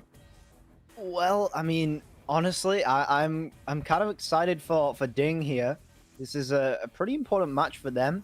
Not only kind of just because of the nature of this cup, but also because this would be a huge upset if they won against Tint. and I mean, I think it would mean a lot to them. I definitely talk to Swagwar a lot. He pops up in Twitch chat a lot sometimes, and I mean, yeah, I've not really seen much in terms of play of Ding, but I do know that they have been going for quite a while, and that they've maintained their roster for quite a long time. So I am expecting some good team chemistry from Ding, and I mean, I don't know, maybe just enough to beat Tint here, but it would be a pretty big upset. We'll have to wait to tap into Strembitsky's excellent analysts for our mid-round stuff, because we are about to hop into round 1 of Ding versus Tint in the joust. Going a bit squirrely there in the midfield. Does get picked up by Ding. They get their hands on it. No. Nice intercept there by White Dragon. Goes for the clear, and this is a quick pace boosting match right now out the gate. Yeah, Tint is going to go for this shot here. Not quite on target. Guygasm though able to take it through, and he will make that behind the back shot for the 2, putting it straight into the bottom of the goal. Difficult to kind of counter there. Tint will take the first 2 points. We are 30 seconds in, and Tint have come out the gate, putting up a nice 2-pointer. Granted, Ding did almost get something set up inside the zone of Tint, but out the gate, no dice. Tint able to shut it down. Now on offense, we'll see what Ding can do. Which Stack's coming in there to almost intercept. There is the intercept coming in from Guygasm, able to snag it right out of the hands of Ding. And the setup now coming in. The long-range shot, no, second guess, and they're going to go for the setup. Yeah, White Dragon here trying to walk this one through into the bubble. Does have quite a lot of open space. That shot, great save from Steel Skydiver here. Gonna get that. They're gonna get rid of that, and it is gonna be picked up by Ding here at the other end. So a good recognition here. They do have an open 3. Difficult shot though. Swagwar here won't take it. Does recognize a stack is coming back for Tint, so gonna opt for the pass instead. So smart play, good passing play so far from Ding. That was such a difficult shot to get past the goalie, and yet great shot placement is enough to carry it through. Great 2 points for Ding. Well, okay, so there's your option, right? You know, he had the open goal 3 there. He had the opportunity to take that shot, but he recognizes this is a tough shot to make. We're down only 2 points. It's the start of the game. I don't need to risk it. And instead waits for his team to stack their way up, waits for his team to reinforce. And then they get a great bit of pass work right inside the bubble to go for that 2. Meanwhile, now Tint's setting something up inside the bubble themselves with a good bit of pass work, and White Dragon putting himself a nice 2-pointer up at the top of the goal. Yeah, just really clean passing from Tint, and unfortunately Ding not quite able to get organized in the defense, because I mean the passing was just so quick, just 13 seconds to get through that goal, and I mean there was no shortage of passes. It wasn't exactly like it was just kind of a walkthrough. But yeah, I mean we might see a very quick return like we did last time from Ding here. Some more pass backs here, trying to split up this stack, and good job there at midline to stop that stack, and I would like to see them push this through a little sooner, because they knew they did have the stack out. In fact, the stack the back for Tint does take a while to come back, but that's a great stun coming in clutch for Tint, and is going to maintain possession now here. Another pass coming through. Nathan finding an open shot, not quite open actually. Super Buddy able to take it, and this is just great positioning here from Ding. They do find the 3-point shot. Speaking of Ding, that one gonna go through for the Ding, and gonna bounce off Pac-Man here. Super Buddy putting on some nice pressure. In fact, almost finds the disc there. Guy doesn't forced to walk this through. Wow. Just a brilliant interception. Really, really good. What we're seeing here from Ding. Even in the individual play, when they don't have everyone up, that shot just going to miss. But Amazing does get it just a little bit too tight on the angle on the goal. Going to be Swagwar picking it up at the back line. A 3-man stack comes through for Tint. It's going to be pretty dangerous here. Super Buddy able to put it in for one more pass, but not quite finding the goal. In fact, I think they found one of the heads of the members of Tint. So close there inside the bubble, doing such a good job of applying the pressure, just trying to get their passes and set up, and they can't quite do it. The defensive Tint is doing a great job of shutting down these setups. They're getting into the face, they're stunning the disc throwers, they're disrupting the plays, and now they've managed to finally get the disc out of their zone, stacked their way up, found themselves an open goal 3 that goes just a bit wide. Yeah, I mean, maybe should have passed that one up, but I mean, again, it's one of those things. It's kind of hindsight, very easy to see. Whereas when you're in the game, pretty difficult to see that pass instead of just going for the shot. They are going to maintain possession at least. Tint going for this pass, just going to miss it, and that's some great interceptions again by Amazing. So, I mean, so far, some great defense and unoffensive intercepts coming through from Ding. Another stun coming through here. This is going to put a lot of pressure on Super Buddy, able to do just that. And Guygasm not quite able to find the disc read fast enough, and it is going to be cleared away by Ding. They do have, they do not have the stack, in fact. Going to be a nice self pass from Super Buddy. Might be able to find this for one more slap. Unfortunately, going straight into the hands of White Dragon.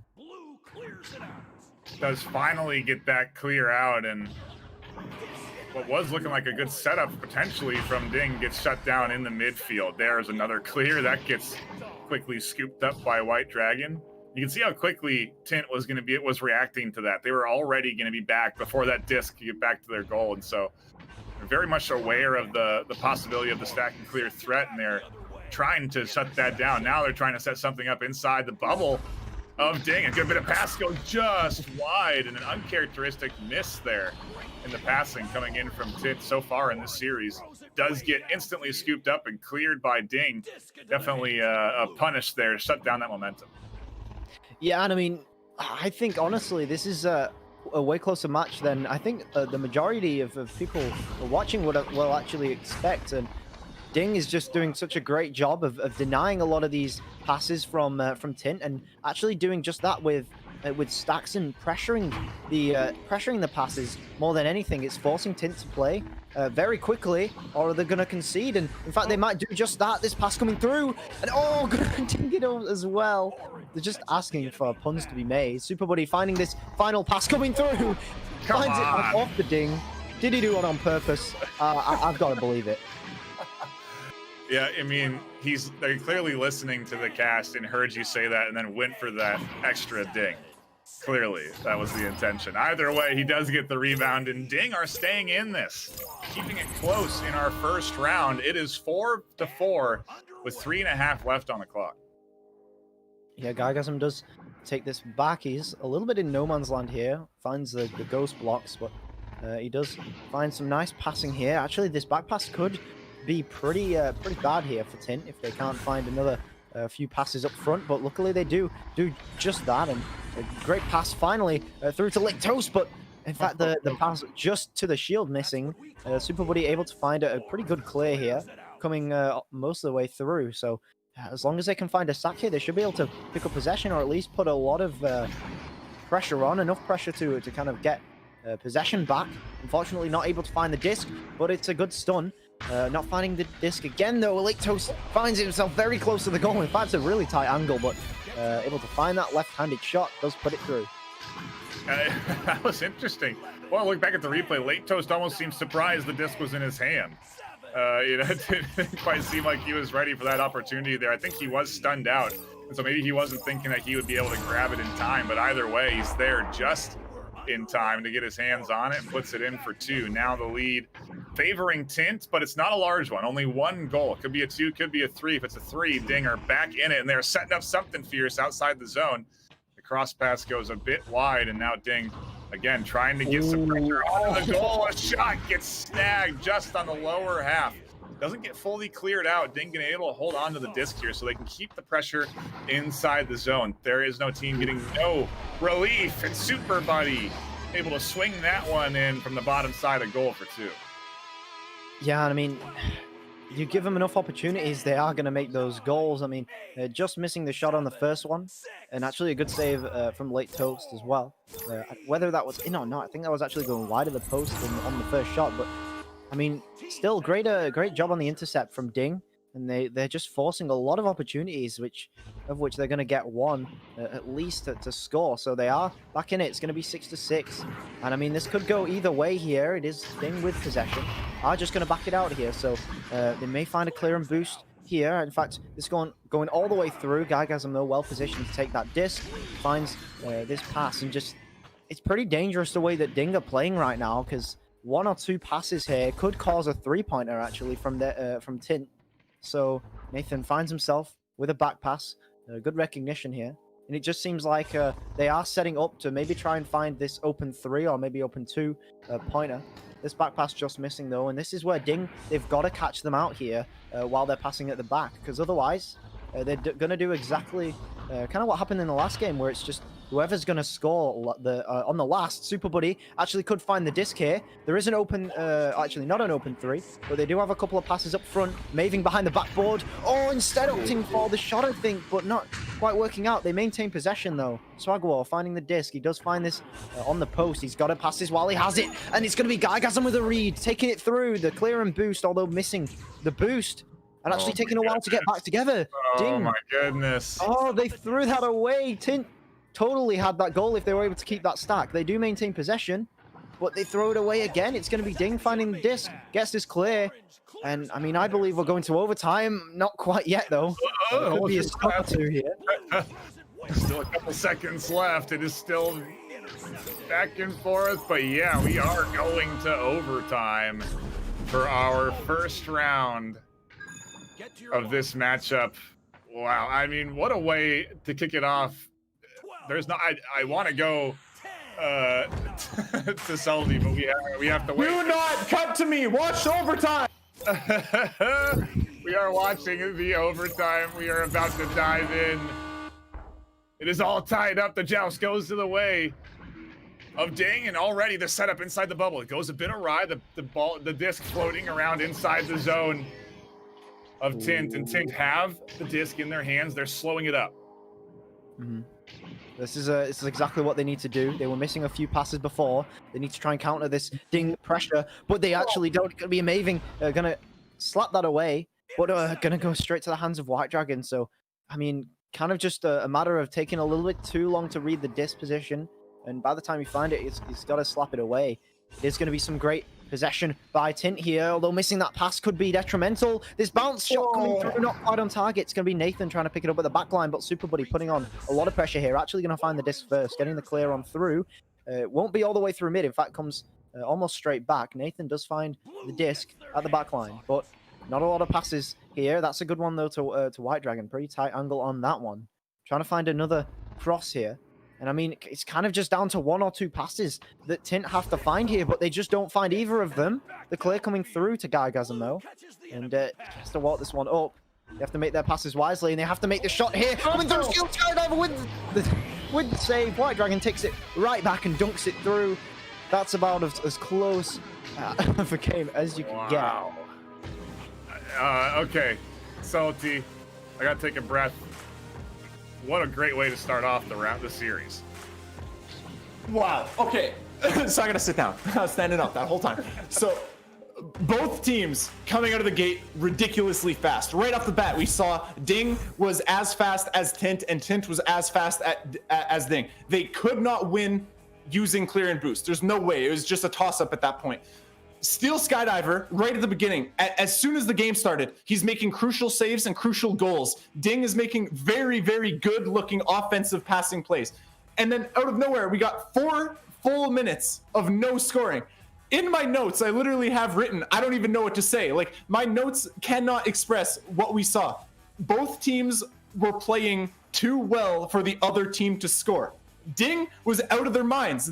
Every pass attempt that I saw was the right decision to make. Every opportunity that they commit on were the ones you have to commit on. Everything was perfect. It just came down to individual mechanics at that point. And then we saw overtime. The fact that it was brought to overtime was incredibly close, but overtime, all Tint did was focus on breaking the chain. They just stayed on the chain and never left it, and that gave them the space to win overtime. So hopefully we can see an adaptation from Ding here. But yeah, let's get into the second game. Wow, what a way to kick off this series. And I mean, if you're Ding, a lot's on the line, right? You have had a great series so far, and you're going to start off round 2 with a fierce 2-pointer. That took 15 seconds. Just about that. I mean, the story of Ding, they are the rookie final winners.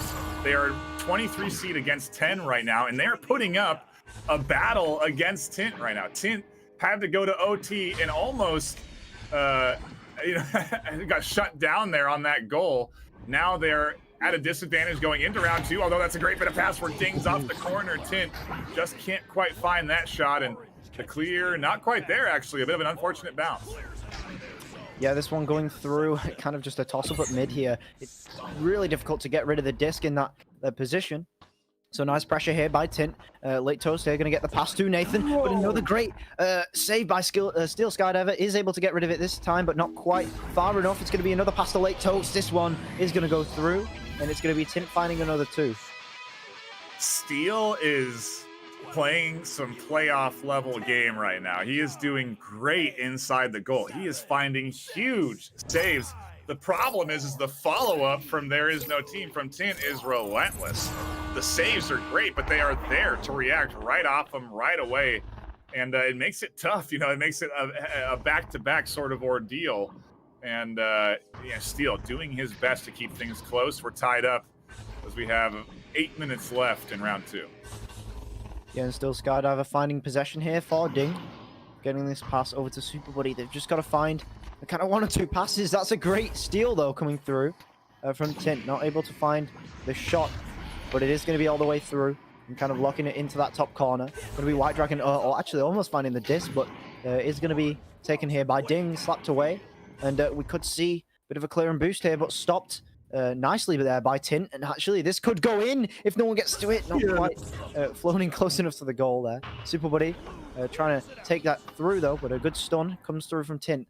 And another great clear coming through. Late Toast not quite positioned well enough to take that one. So it's going to be another fight at mid for the disc. And it's kind of just a toss-up every single time. Honestly, no idea who's got possession 90% of this round.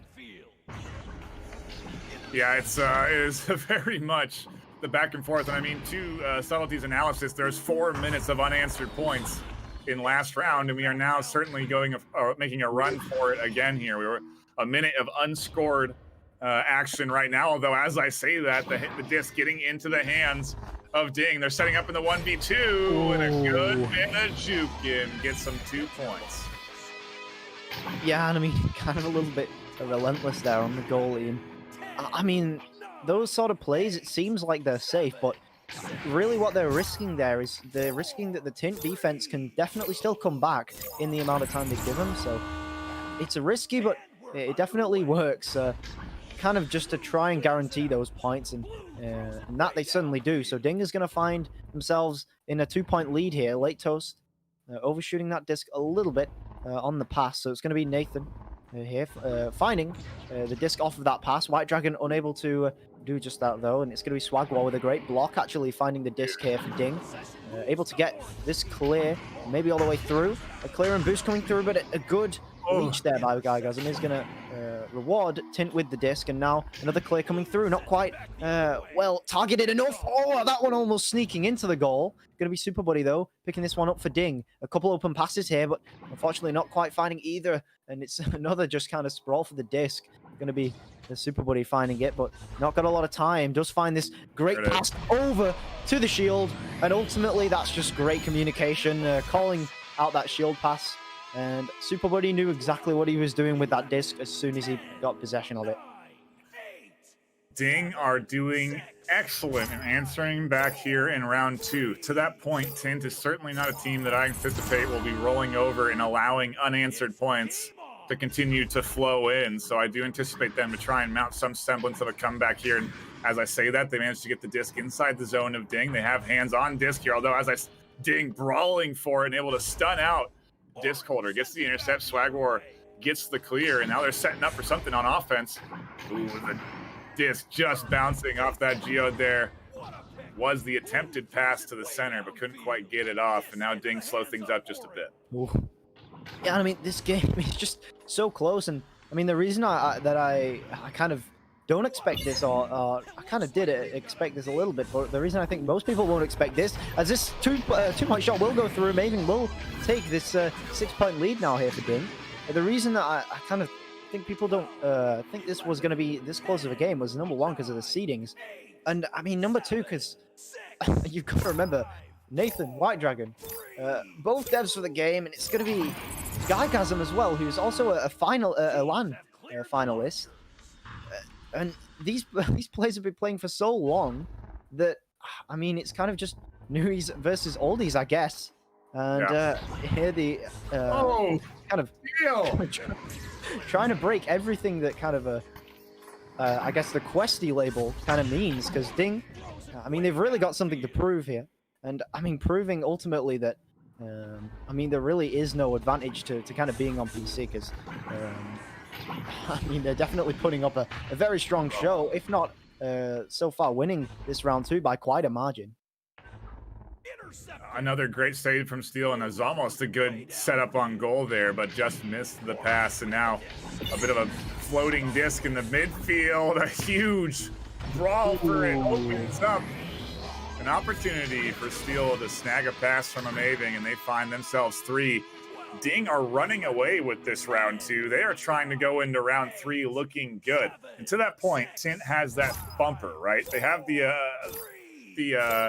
a little extra cushion where they can afford to lose this round and then readjust going into round 3. It's certainly going to take a readjustment, because Ding are not letting up here as they try and dive in on the early offense. Yeah, I mean, they're doing such a good job of it right now that, I mean, I'm unsure with that 2-point shot actually coming through on that bounce. Maybe a little bit unexpected there from Still Skydiver. Not quite finding that disc, but I mean, yeah, Ding still have got quite a bit of a cushion in the second round, but it's definitely not over yet. There's still 3 minutes remaining, and I mean, if Tint can score that goal in 15 seconds, I mean, it's definitely still risky here for Ding to maybe not try and find more points. So I do expect to definitely see some more aggression here from Ding in this first round, although maybe let up just a little bit and try to play it a little bit more safe. Yeah, they cannot let up here in this second round, because, again, Tint is not going to let up. They are veteran players of the game. They are experienced in comebacks and dealing with it. And round 2 is not over. 2:10 left on the clock. The lead now cut down to just 2 goals. So Ding have to stay playing like they have been. They have to continue to play aggressive and continue to find these nice setups inside the zone. There's just a miss intercept, but a good pass to the bottom of the bubble, and they're going to take a bit of a pause as they get the rest of the team here to set up. I'm just so impressed this game by the setups coming through of Ding. Speaking of, as this pass comes through, that's just another great setup from Ding. You can just tell the team chemistry from those guys are absolutely ridiculous, and kind of the improvement we've seen just over kind of a couple of months. Absolutely insane, and something I kind of never thought I would see so early when a kind of quest version was announced. But these two players have found such a good rhythm and already finding great team chemistry, even such that they can beat these veteran players such as Tint.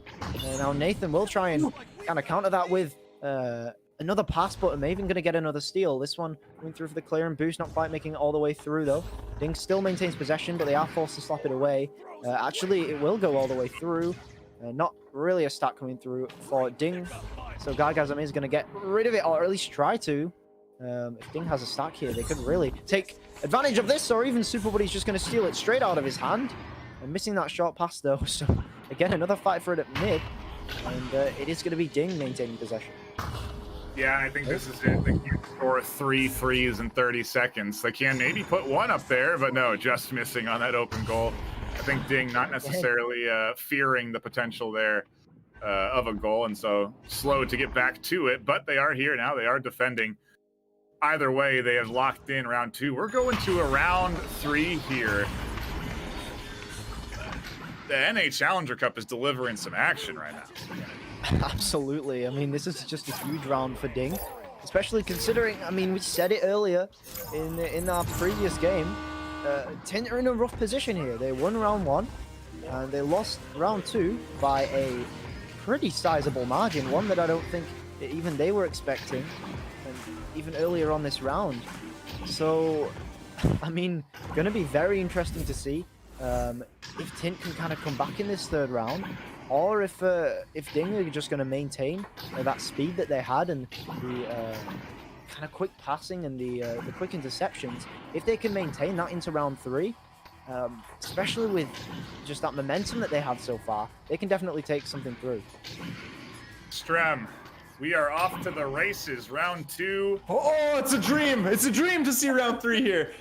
I know you guys touched on this. I just want to touch on it again. It's insane. These are pretty much brand new players. They're questies. They've been playing this game for 4 months, and they have a showing like this in a game against 2 developers and a LAN finalist. Just absolutely incredible. We saw Tint still winning most brawls this game. They're stunning out chains, etc. But Ding is finding success with just an onslaught of offense, constantly finding opportunities and either scoring or recovering their own turnover and trying again. And the back passes by Ding, it's 11-6 for them. They find themselves with possession on the opponent's side. They evaluate their options. They make a single back pass, and that is enough alone to set things in motion for a goal within 5 seconds of the back pass. Ding still is just playing out of their mind. Let's see what happens in game 3 here.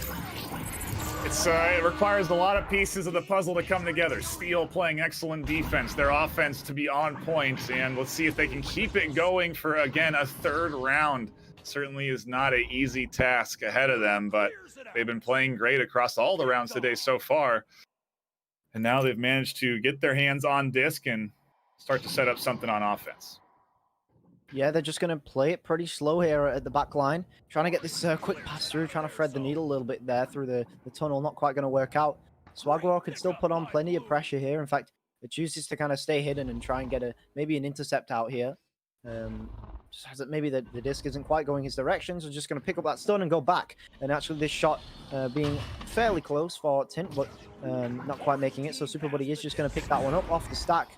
And good recognition there from Ding. Gonna get the clear through, and a nice slap as well. So carrying it all the way through mid, and if they can find a stack here, they might be able to put on some pressure and maybe turn the tables a little bit here.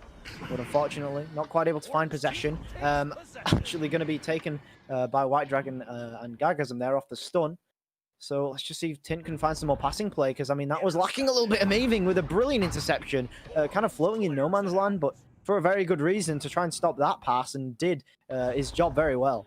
Oh, wow, White Dragon with a great read. Maybe the call out from his teammate to notify Super Buddy was there, but either way finds that blind stun. Guygasm goes for the 3-point shot, misses it. Now the defense is here. Swagwar doesn't get his hands on it, but the shot goes wide. So fortunate for them, no points scored yet. We are now almost at 2 minutes unscored in our 3rd round. I mean, just taking too many shots on the fadeaway here. I mean, that was kind of almost certainly going to be a goal. This one coming through from late toast, but Tint just needs to take some more time with their goals. I mean, Gargasm could have definitely walked that one up. He did have quite a bit of time. He could have walked it in and been closer to the goal and moved in the direction of it rather than against it, because as you saw, it resulted in it being a little bit of an off shot, and as well as being pretty slow. So I mean, Tint, they are missing plenty of opportunities here, but I think it's kind of up to Ding to kind of hold it here. We got to think about the pressure of things right now, because it is starting to get pretty heavy. If you're Ding, you are doing great against this team right now, but Tint has managed to sort of shut down the momentum for the time being. So if you're Ding, you have to sort of rally back. You have to stay collected. You have to make sure that you don't, make any uncommon mistakes and allow yourself to get the setups that you need, because like we said, they've been playing great and they need to just keep doing that if they want to have a chance against Tint. But Tint now starting to show their calm in the storm. The backboard shot from White Dragon with a great setup from Tint inside the bubble advances their lead 4-0. Yeah, and I mean, all they needed to do is take their time with it and set up the passes, and as soon as they did that, they knew exactly what to do, and all they had to do was execute it. And now it's up to Ding to kind of answer back, because if not, Tint is just going to keep building on pressure here. And I mean, as hard as it is here in this final round, that is. This shot actually just being missed. As many stuns as a Maven can get.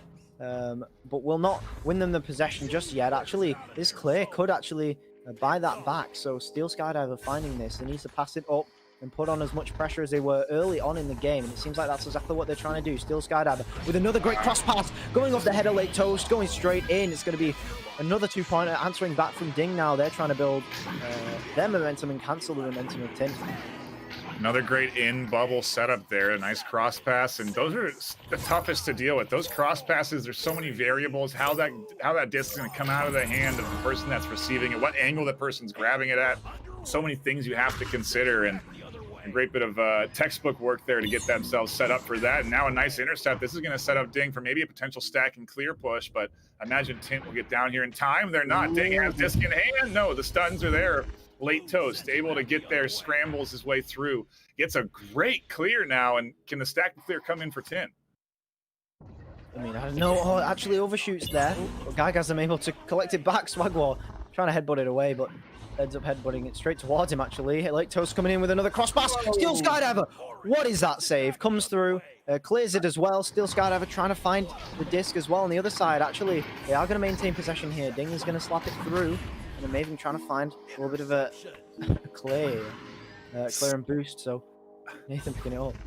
I mean, the MVP of Ding right now, keeping this team in this series at every step of the way. He's been finding some excellent saves, and that was another fantastic one. There he gets another. Was that a headbutt? Either way, he slaps it out. That was another shot on goal, a three-pointer that denies it from going in. Ooh, that one almost ricochets in for Ding, and Dinger here. An open goal opportunity, an open goal, 3 dings off of the corner. I mean, you can tell where they got their name from. Going to be White Dragon taking that Boop shot, actually. Shout out to Boop in the chat. And that one's going to go through, making Boop very happy, making White Dragon very happy, and making all the players of Tint very happy, as Ding is very unhappy. Tint coming in with a huge momentum killer. That is the way to shut it down. You go for that long ceiling bounce shot and get yourself 3. That is going to shut up the effort of Ding in a heartbeat. And now Ding really have to dig deep. They have to keep the momentum that they had before that 3-pointer going. And nice setup here to the bottom of the zone. The pass goes a bit wide. Super Buddy can't get his hands on it. And now he's in a bit of a tough situation. The defense crashing in on the disc. A good clear here, but able to stay into the hands of Steel Skydriver. A nice pass.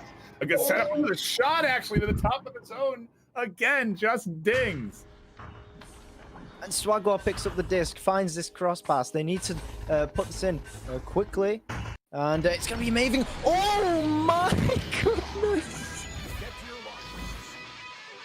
What? What? Wow. That's the first.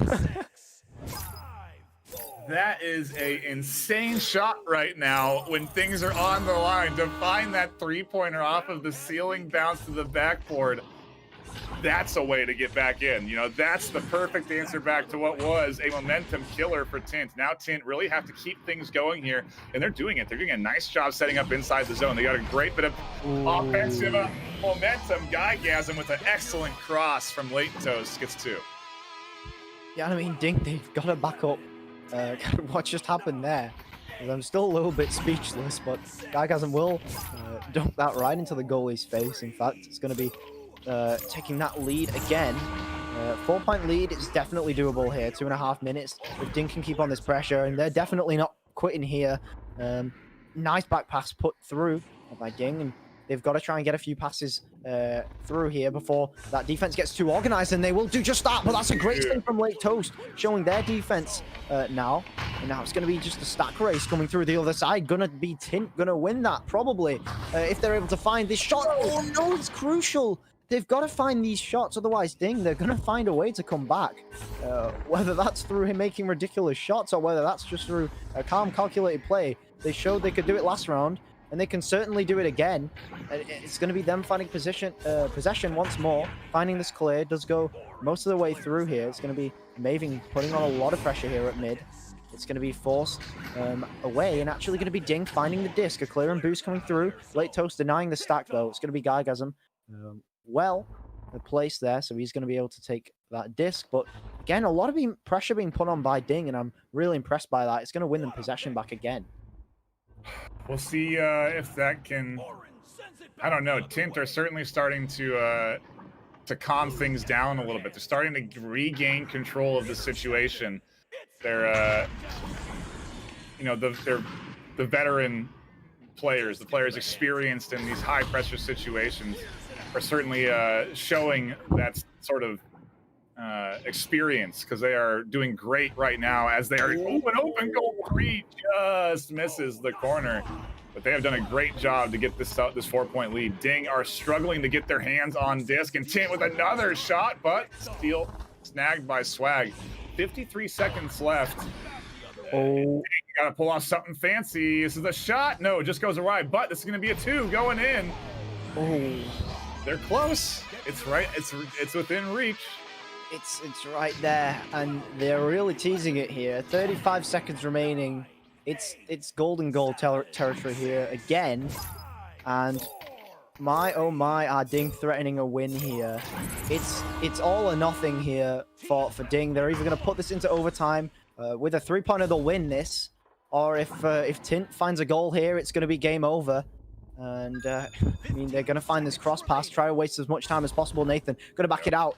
Ding, they need to form a stack, but it's not going to happen. Another pass coming through from Tint. It's not enough. Ding lost this game, and Steel Skyver not quite finding their hands on it. But I mean, Ding, they put up such a good fight in this round. Yeah, and ultimately at the end, the the experience under pressure prevails. But what a wild series! Let's hand it over to our analyst, who I'm sure is on pins and needles right now. Yeah, pins and needles is a good way to put it. I definitely got chills that game. That was insane.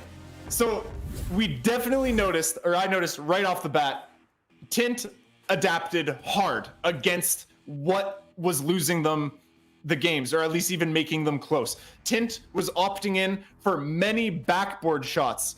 Perhaps they realize that Steel is a brick wall that they cannot beat without turning him around.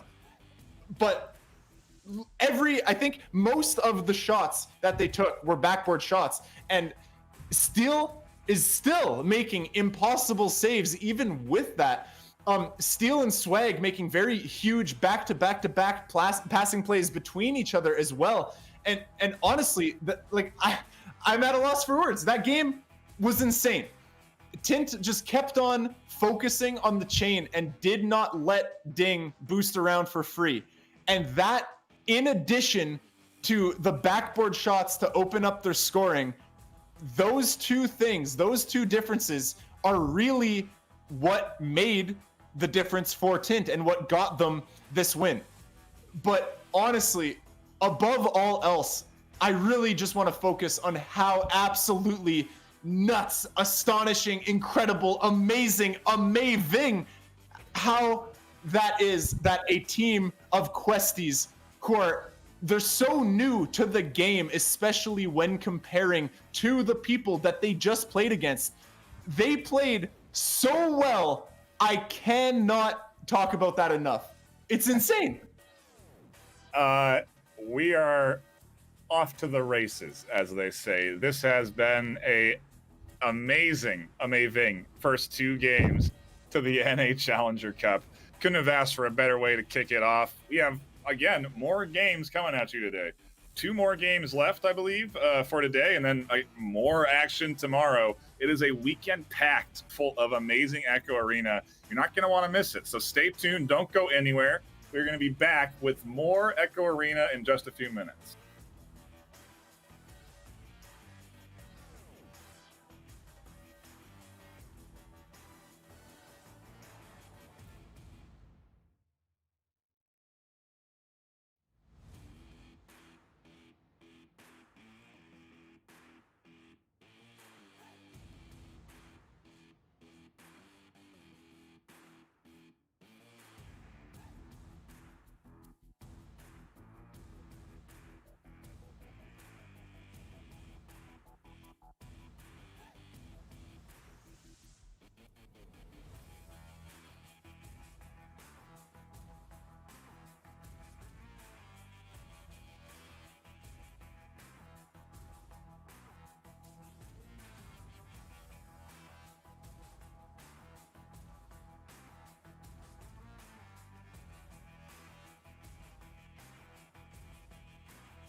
Why, hello everybody. Welcome back once again to VR Master League, and what a day it's been. What a series of matches we've just witnessed. I was telling NightFiree and Swift just before those streams. Man, I know this is going to be a good match. I can feel it in my bones. I'm jealous of you guys, and sure enough, it was a great match we just witnessed there between Tint and Ding on this stream.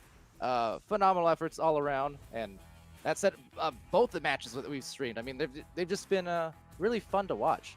That said, we're about to watch this one. I'm Palidore. I got SirDimwi by my side, and I know Dimwi was feeling antsy just as much as I was just over those matches we witnessed here, kind of from the the spectator's point of view, I should say. Oh, I was losing my mind. Anyone who's in the Twitch chat knows I was losing my mind last game. But coming into this one, got to change gears here because this is a really exciting game. This is one last season. Wireless Jacks were that team that kind of beat the odds. Were able to get through the open qualifier into the closed qualifier, which was this season will be the finals. And this was one of the two teams that they upset in those open qualifiers. Except this time, last time it was a Swiss. This time, it's a single elimination. It's all on the line right here. This is it. This is make or break. This is end of the season, going to the golf links, or going to the finals. Oh man. Oh man. Me too. I know we have Strembitsky still here, going to be on an analysis and enjoying these matches. So let's go. Ignite here with a disc. It's dual working it up the floor. Has the defense for the Wireless Jacks approaching, rather biding their time, kind of waiting initially for some moves to be made before committing to any kind of dive. That said, first goal, BTS King. I was about to get on that topic too. I was about to say, he's turned into a real striker. Not that he couldn't do it before, but absolutely, he is leading the way these last several weeks on stream, getting the first goal for Ignite. BTS King is the king. I mean, his name is totally relevant. And this is just, yeah, that was a great start there. It was just 30 or so seconds in, and now it's Wireless Jacks with possession. Venom now moving in. My old captain sending that one over to Will.i.am. Will.i.am under pressure gets it right back to Venom. Venom in his favorite spot in the arena. That's exactly where he loves to perch. And gonna go ahead and reset that one to Gilligan moving in on the back line. Gilligan under pressure, gonna go up to Will. Will bringing it in. Will, stop there by Duel, but right back in the hands. Oh. Taking the shot. Duel again, sending that one out, and now Wolf looking to get the clear. Wow. Oh, I'm loving it. This is great. This start of this match. First, Will trying to go in for that shot and talk about, these very well-known and fantastic defenders turning into offenders. Well, trying to do that just there, but one is unable to thanks to the defense from Duel. The positioning here for Ignite's got me all out of whack in terms of what I thought I knew. I know nothing anymore. What I do know is that these teams, they're impressing right off the gates. So this one is going to be still Wireless Jacks, but good read there by Wolf. Wolf could have sent this one through all the way down. Going to bounce it near the trench. Now just still loose. Both teams trying to get there. A lot of leeches, a lot of stuns. Who will get there first? It will be Blitz picking that one up. Blitz going to send that one up to Venom. Venom now looking to turn this one around. Looking for over his options. Is looking to clear that one out, but that sack catches up to him. And it's turned over. VTS King going to send that one over to Duel. Duel now moving in. Ultimately, I'm not sure what happened there, but that one ends up in the hands of VTS. VTS going to send this one back to Wolf, and they're going to look to reset it here. Ignite on offense. 2.5 minutes in. All right, Wolf working up the floor here. Lone 2 points for Ignite so far, looking to press that a little bit further, but the Wireless Jacks defense is something to behold when it's on, and right now, that shot is off. That said, another rebound here, an attempted alley-oop play to Wolf being sent his way, but now the clear look at that boost, and that is nothing unusual to see from the Wireless Jacks and those Wireless Stacks. Ever the present, season to season, they're up by 1. Yeah, that was some quick movement there. Well, I'm going to pick up a 3. And Jacks 3-2. I mean, yeah, they're taking a 1-point lead there 3 minutes in, although that was almost 2 minutes scoreless there. Yeah, and, pace, it's going to be an interesting one over the course of this game to see how it unfolds. I wasn't, Wireless Jacks are a team that's very fast, but their passing game is excellent. Ignite, suffice to say, same kind of thing. They are a fast team. They are a high chemistry team. That's why they've, as I kind of beat that horse dead sometimes, but they've been around the block many a times here, year after year. So to see these kind of performances, whether the game is fast or slow, low scoring, high scoring, the main point is you're going to see high chemistry gameplay from both of these teams as a pass goes to VTS King, but saved by Will. Iron Will. Yeah, what a stop there. That one's going to get cleared out. Gilligan with an opportunity here. Gilligan, all the defense getting back. Gilligan still bringing it in. Hit that too. Wireless Jack should take a 3-point lead here, 4 minutes in. And there goes Gilligan again. It's been a good while since I've said that, so had to go to it. And that said, Wireless Jacks at the 3-point advantage. 4 minutes in to this first round of this very important matchup. Given the fact that, yeah, it's single a limb. I mean, it's all or nothing as these teams fight for their Season 2 lives to make it to the finals and compete for their share of the $3,500 prize pool. So that said, taken back by Gilligan again, and missing the shot, but will still have a chance at it if they get the stack back. There it is, a great grab from Gil, and they have the option to the nest. They have the option at the backboard. The chemistry high, the shot is coming in wide off the backboard. Blitz, 7-2 for Wireless Jacks. VTS, he was right there. He wasn't stunned out. He wanted to make that save, and something happened. You know he's aggravated right now because you know he wasn't trying to send himself out of the goal, but he did nonetheless, and that left it open there for Blitz to send it in for the 2. Jacks are going to go up by 5 here, 5 minutes in. Yeah, and as the Ignite just tries to find some stability, some of that foothold again, it just will be Wireless Jacks tapping it back out. So seeing if they can gather and send this pass over to the bow tie, VTS with the disc, and now the defense starting to collapse right back into the bubble just to try and cause a little bit of damage to the Cutters, and they do just that. There's Gilligan with a stun, a steal, and a clear. Another chase right here. William trying to get there. Oh, the headbutt there. Wolf gave Will the opportunity, but he's going to ding it. Picks it back up, though. As Venom moving in underneath the goal there, but no other teammates. Finally, Gilligan moving in. Gilligan was looking for that back pass. Bounced off the Geo there. Gilligan does pick it up. Wolf is right on him, so he's going to cross that one over to Will. Will going up to Blitz. Oh, out of reach, and that's going to be a slap there. Sending it out, but Gilligan looking to track it down. Does pick that one up. Going to hold on the back line, sending this one into Venom. Venom now moving in, pushing off the boot, going across. It's Blitz. What a play. Talk about threading the needle. That was beautiful. Yeah, and injecting some venom with that needle. Fantastic assist. Fantastic catch and the finish from Blitz, and Blitz dating back to last season. We talked about it early in Season 1, how Blitz coming into it new to the main roster there of Wireless Jacks, and how he was looked at by us too, and especially you, knowing him a lot more at the time, as a very underrated player, perhaps, set to show his skills in Season 1, and that he did, and just been continuing to roll on here in Season 2, and looking really good for Wireless Jacks. And Jacks, I mean, back in possession here with Blitz. Drop underneath VTS King there. Moving in, has some room. That Chain, though, he was looking over his shoulder as that Chain comes in to strike. Looking to track this one down. Will.i.am is back in goal. If they can get there, they don't. That's I didn't catch who picked that up. It's sending it across there, but no one home. So now Wolf tracking it down. Wolf going to send that one across there to NTS France. NTS France sending this one up to VTS King. King, though, he's going to get stunned out. Gilligan picking that one up, and Gil's going to get the clear as he gets stunned out. That one's all the way down. You're going to be left with your ears ringing anytime you go against a brawler like that. Gilligan here is just trying to ring in some points, but instead gets his bell rung by Franz with those Franz hands and trying to get back into the match here, get some points on the board. It's been a long scoring drought, but now maybe with the defense a little out of position, at least for a moment, if not the briefest of moments. Oh, a big jump from Wolf! And should I say, Helen at the moon along the way. That was fantastic to make room for that score. I mean, wow, good move, great move. Yeah, that was, Wolf saw that Chain coming in, and yeah, I mean, he did the one thing he could. I mean, I guess he could have passed it, but he saw they were both committing at that level. They were no longer together. Yeah. He saw they had split up and just got the hop, and now Blitz has an opportunity, taking the shot. He's going to hit it as Duel went for a behind the back save, it looks like. Which I can understand that. Sometimes you're just in that position that is not criticism at all. But that's going to be a good goal there for Jackson. They are now up by 7.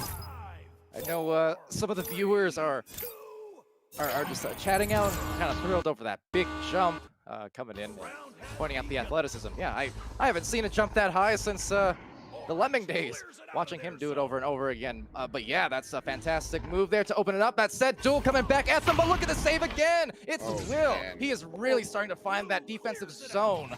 And that said, Wireless Jacks with a disc once again. There's the clear, and then the boost from Ignite coming in first to receive this disc. Maybe. Yeah, that was a beautiful setup down at the other end by Ignite. They are going to clear this one in, so it will be a race for it, but it looks like lots of stuns going out in the backfield, preventing that chain from getting down. So we'll be Will I Am handling it here for Jax. Will I Am setting this one up, going to bounce up to the ceiling there at mid. Will Wolf will pick it up. Wolf thought about taking that shot. But with the two defenders in the bubble already, so he's gonna hold back for that one. Sends out the duel over to VTS. VTS is gonna bring that one in 4-2, and we're gonna have about 40 seconds, give or take, 38 seconds. I mean, not quite out of it. It's 5 point. It's close, but possible. Yeah. Close but possible. And sometimes that's all you need is close but possible, because then suddenly the seemingly impossible will happen, as we've seen on streams today. You know, with these late comebacks that you almost don't expect, and then yet there they are. That said, just with this stalling, honestly, the best thing they could have done, minus scoring again, just wasting that clock, because now with that said, that window is closed as Ignite gets a disc back, and no time for a comeback, maybe a score here, but yeah, round winding down.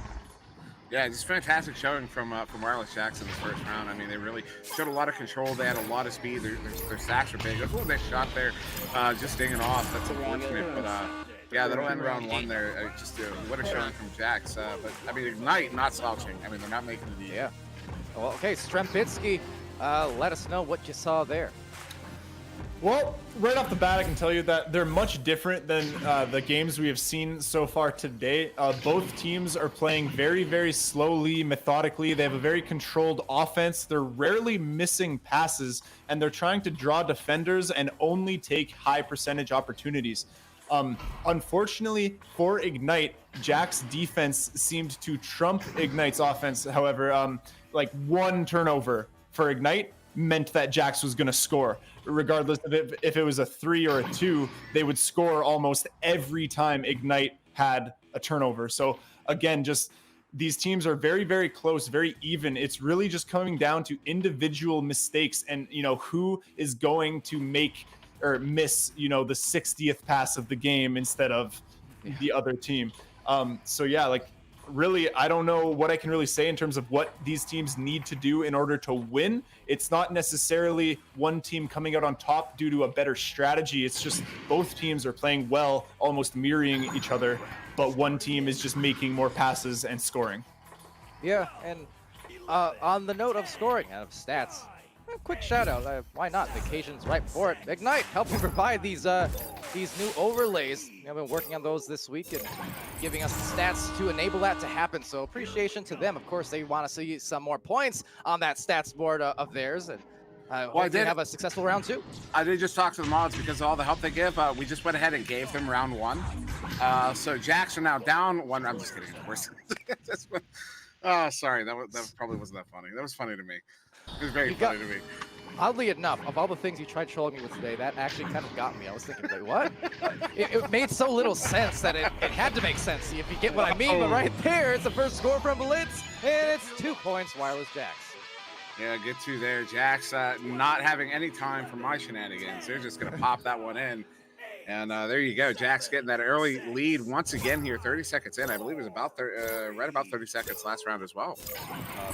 No, it was Ignite. I think I'm being goofy. You know what? Palidore, save me. I can confirm that's often the case. But yeah, round 2 underway here. VTS King with the disc, sending it to the bow tie. Just kind of a self-pass, I suppose. And backing that out here to Wolf, 23 with a minute expired off the clock. And just working in their offense here, seeing if they can get to a better start to this round. They had some good scores in the earlier parts of round 1, but that said, they need some here. They won't get it. You know why? Because that guy is in the way. By that guy, I mean Will I Am, and he is fire on the defensive end. Yeah, that was a great stop there. I mean, those are not easy to save. And some ping pong in here now. as this one does make its way down to the Jack zone. It's loose up in the sky there. 2 Chainz getting there. Oh, the headbutt, it's still loose. Who's gonna get there first? Wolf trying to track it down, does get there, bringing it in, and he's gonna send it right there, Wolf. I got nothing. That was just beautiful. Yeah, Wolf bringing in some more points. Definitely a heavy hitter when he wants to be. One of the sharpest shooters that you'll find. Doesn't really matter where he is on the floor. You give him those space, he'll make you pay. Half court or inside the bubble. You know, he will do some damage at every opportunity, but so will Ignite. So will Wireless Jax, for that matter. You know, we mentioned, the thing is, like, high chemistry was at play. You just heard Strembitsky talking about the passing. Hold on, there's Wolf again. Not getting past anyone.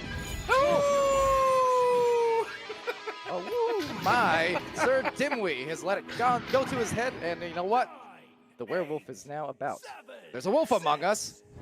That was just ridiculous. There were 3 defenders right there. Jax had possession, and he comes in and just stops one and sends it in, like he had the space, because he did. That was silly. That was ridiculous. Just Wolf, just oh my goodness. No, Wolf is doing exactly what he's known for in a given time. That's at Ignite, much better start. They got a couple goals here early on in comparison, and they can use this hopefully to build up into to a successful second round. See another third round match here, and all right, VTS King is gonna bring it in and send it right back to Wolf once more. Nice patience. Yeah, Wolf over the duel back to Wolf. Wolf, ooh. I don't know if that was a scuff shot that could have been just incidentally turned into a pass, or was it intended as a pass. But Jack's getting down there, Venom with it now. As Gilligan cutting in, trying to get to Gil, but a little bit too low. That one's going to end up out of the bubble. Wolf is going to be there to track that one down. And not turning it around, looking to send it out. He does get it through all the way down. Going to make its way all the way down. A couple players down. And I think that hit somebody in the head, as that will be Venom picking up on the far side. Turning it around now for Wireless Jax. Back in possession. Very laissez-faire passing. Yeah, that is laissez-faire to say, but this is going back to what Strem was saying earlier on in the mid-round analysis. That's the struggle with these. You have high chemistry matches, but all it takes really is kind of that one mispass. You know, you can see a million passes, and just the one that will make you pay. And VTS King, no, it's to the tune of some loose change. 6 points. For Ignite, they're up by a couple goals now, looking much better.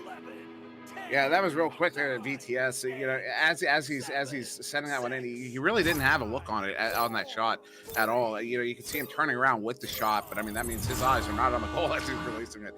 That was a beautiful sending there by VTS, just trusting his instincts, trusting his knowledge. And another turnover there. VTS again trying to check that one down. He's going to send up there by Venom, and now Gilligan.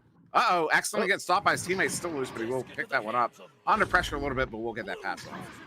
Yeah, just you know, tap it on the shoulder, saying, good job. I'm gonna go get this disc now, and they did eventually, as Blitz sends it over to the backboard, and that's very close, just not quite close enough. That said, this stack is gonna get their back, and Wolf continuing to show that prowess again on either end, but will.i.am showing the defense. It can happen in either bubble, not just his own, as he gets dealt another stun. So yeah, this is now turned into just a game of brawls, it seems, for at least the last 10 seconds there, as finally Wireless Jax gain control and try to get their second goal of this round. And there it is. They will. Sorry, yeah. No, that was there was just some nice soft passing there. You know, they're not. You can tell Jax are not rushing, and there's one thing I know about these guys. They're so chill. Every single player on that team is exceptionally relaxed, and you know they don't tilt. They don't play those head games. They don't lose the head games. They don't win them either, but that's because they don't play them. You know, and it's just you know it's you can see that how calm that passing is, even though they're down by at the time they're down by 4 and they're currently down by 2. It just shows you just where Jack's heads are. They're not tilted. They're not worried. Yeah, and Ignite trying to show much of the same thing here. As they play it calmly, the positioning is very nice, corner to corner, up and down, all around on, whoa, what a pass. BTS to duel, that was hot. Yeah, I mean, yeah, it was fiery. Yeah.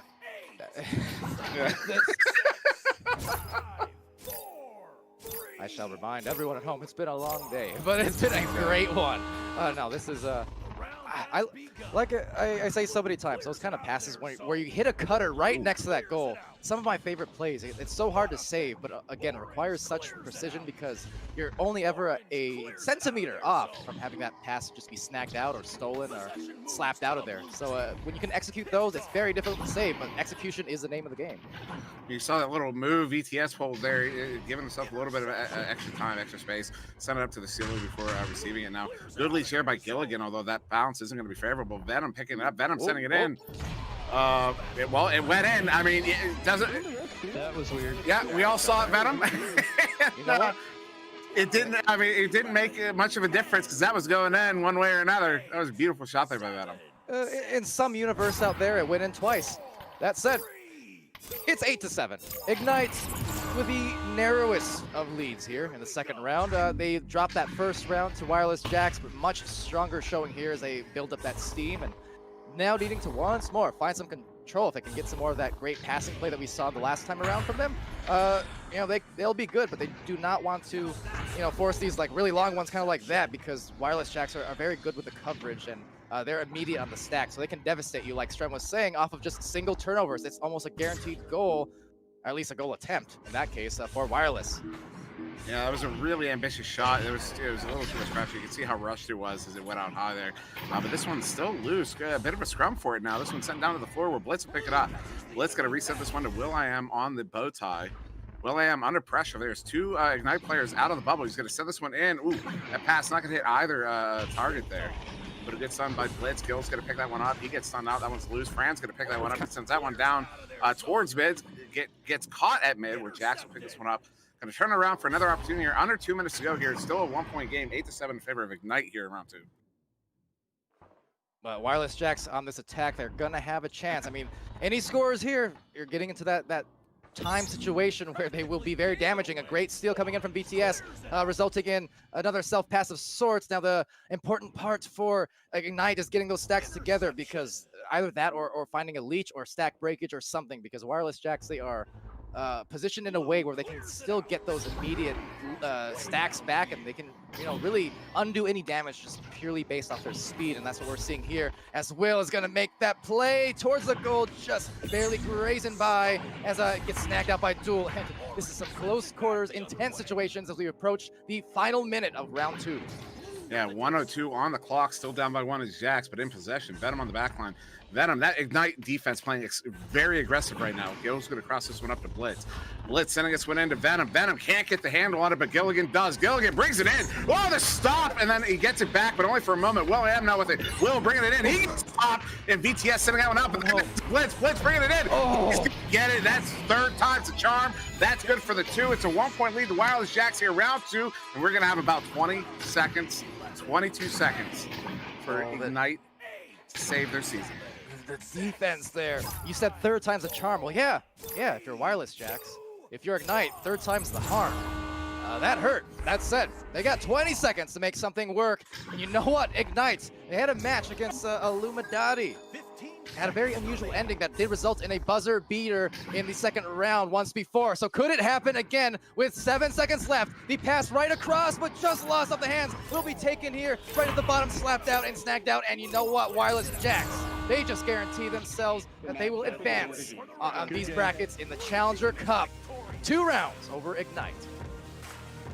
Yeah, it's good games to Wireless Jacks. But I mean, Ignite really brought it in that second round. They really brought it in that second round. I really thought I really expecting, we were about halfway through that round there. I was expecting a round 3. I really was. And Wireless Jacks, they got clutch. They did what they do. They stayed calm. They played their game. They came back and ended it in 2. And I mean, that's a stamp right there. That's them making their mark. Absolutely. Strembitsky. Oh boy, that was fun. I wish I could have gone to a round 3, but I mean, what do you got for me? How was that match? Oh, that was an awesome game. So we saw Ignite definitely adapt to what Jax was doing. Ignite was getting beat mostly by Jax defense, but this game, Ignite found most of their success by keeping Jax chains split to create space for a faster, not necessarily clearing and boosting, but it was in that vein. It was less of the slow, calculated passing game and more of the much faster. I'm not saying they didn't pass, but they definitely passed less. and it was actually working for them. Ignite would, when they would slow it down on bubble offense, they opted for very, very quick cut passes directly leading to shots, as opposed to, one pass in the bubble, pass out of the bubble, pass in, so just they would find a cut pass, they would commit on it, and they would score. And that is how this game was so close. We saw, just to add on to what Dimwi was saying during the cast, how Jax is just full of very relaxed players. We saw that with their play. Their offense was very, very slow and calculated still. They didn't really change much. They just stayed calm, stayed chill. And as we saw, they took the series. Yeah, and, always wishing for those third rounds, but at the same time, that was super entertaining. There were good adjustments made, as you mentioned, and, the wireless Jax just clutching it up just enough. Got into those crunch time minutes there towards the end of the round where any score, it could be the one that wins the game. And in fact, it was. And there were some excellent clutch defensive plays being played by Ignite. And so it's always heartbreaking as well. Anytime a team can play some really just stingy, stalwart defense inside that bubble. And then eventually, the third time's a charm comment on that last shot. I mean, that's just that. Play great defense, get a couple stops in a row, but then the more and more that goes on, you really can't trade shot attempts for saves consistently. It's a very difficult thing to do, especially against teams who can pass, among the best of them. So among us, if you will, Strem. But it's just a fantastic effort all around for wireless Jax, and Ignite put up an incredible fight, suffice to say. Always a pleasure casting both of these teams. And with that said, Dimwi, I want to give a quick read at these stats here. Yeah, I would like to. But can you is the question. Yes, I can. Yeah. Well, are these... Let's see. Does that add up? I think we're missing some. Looks like... We're missing quite a few. We're missing second round, actually. Yeah, looks like something went awry with the old puller there. So, in that case, a round worth of stats, perhaps. Apologies for that minor inconvenience, but iTest says it was still a close match, obviously. Nonetheless, it was. Nonetheless, I also wasn't informed. It was kind of a developing situation there, but because of the timings and also because of the teams who have now qualified to advance to the next round of Challengers Cup, this actually will be the concluding match of this day, of day one of North America. So we will end it here at 3, and therefore kind of have a nice even split, give teams a bit of a break. And tomorrow, right back to North America for 3 matches. Of course, over in the European end, we have matches, lower bracket and upper bracket finals to be played. So still a lot to come at the same times tomorrow. So definitely tune in for those. Again, this is the qualifying cup, essentially. And teams who advance here, who complete the finals tomorrow, they're going to work their way into the top 7 and 8 seeded slots of their respective regions, and just competing to make it to the championships, which will happen next weekend. Also going to be live here on Oculus venues and all the usual places, YouTube, Twitch, Facebook Live, etc. So a lot of things to be excited for sure. Now, on that note, just once again, make sure you join us for the matches tomorrow. That it is at 3 p.m. Pacific time, and then 8 p.m. or 6 p.m. for Eastern time there, then 10 p.m. UTC, so same time for, and that'll be again on all the same channels. For the European side of things, tune into that at 9 a.m. PDT, that's noon Eastern, and that's 4 p.m. UTC. So you guys definitely be there. There's a lot of fantastic matches. I mean, if you were impressed today, just wait till tomorrow when the stakes are higher than ever. But until then, thank you once more to our sponsors, Pro2 VR, VR Cover, Rebuff Reality, Fixed Gaming, and VRware.net. Much appreciation to all the casters who contributed today for so much for subtlety on the cams here in North America today. We had NightFiree and Swift casting the first couple of matches. SirDimwi here with me as well on this last match of the day. Strembitsky doing a phenomenal job as always casting and doing analysis throughout the day. So once again, appreciation to them, to Wit as well for camming earlier for Europe, and all the mods, be it Wit and Sneaky Evil, Princess Nada, Gilligan, Echo Zero, Dynamic Fabulous, and Alakos. All of them modding and or playing today. Much appreciation to them. And to the Twitch chat. And to the venues viewers. And the YouTube tuners. And the Facebook Live guys. I ran out of words. But thanks for joining us. It's been a good time. Anything you guys want to leave off of? Or shall we go? See you tomorrow. I will see you tomorrow. We will see you tomorrow. Yes, that is very accurate. We will. So, same time, same place. Love you guys very much. Be happy, be healthy, be safe, be good to each other, and we'll see you again very, very soon.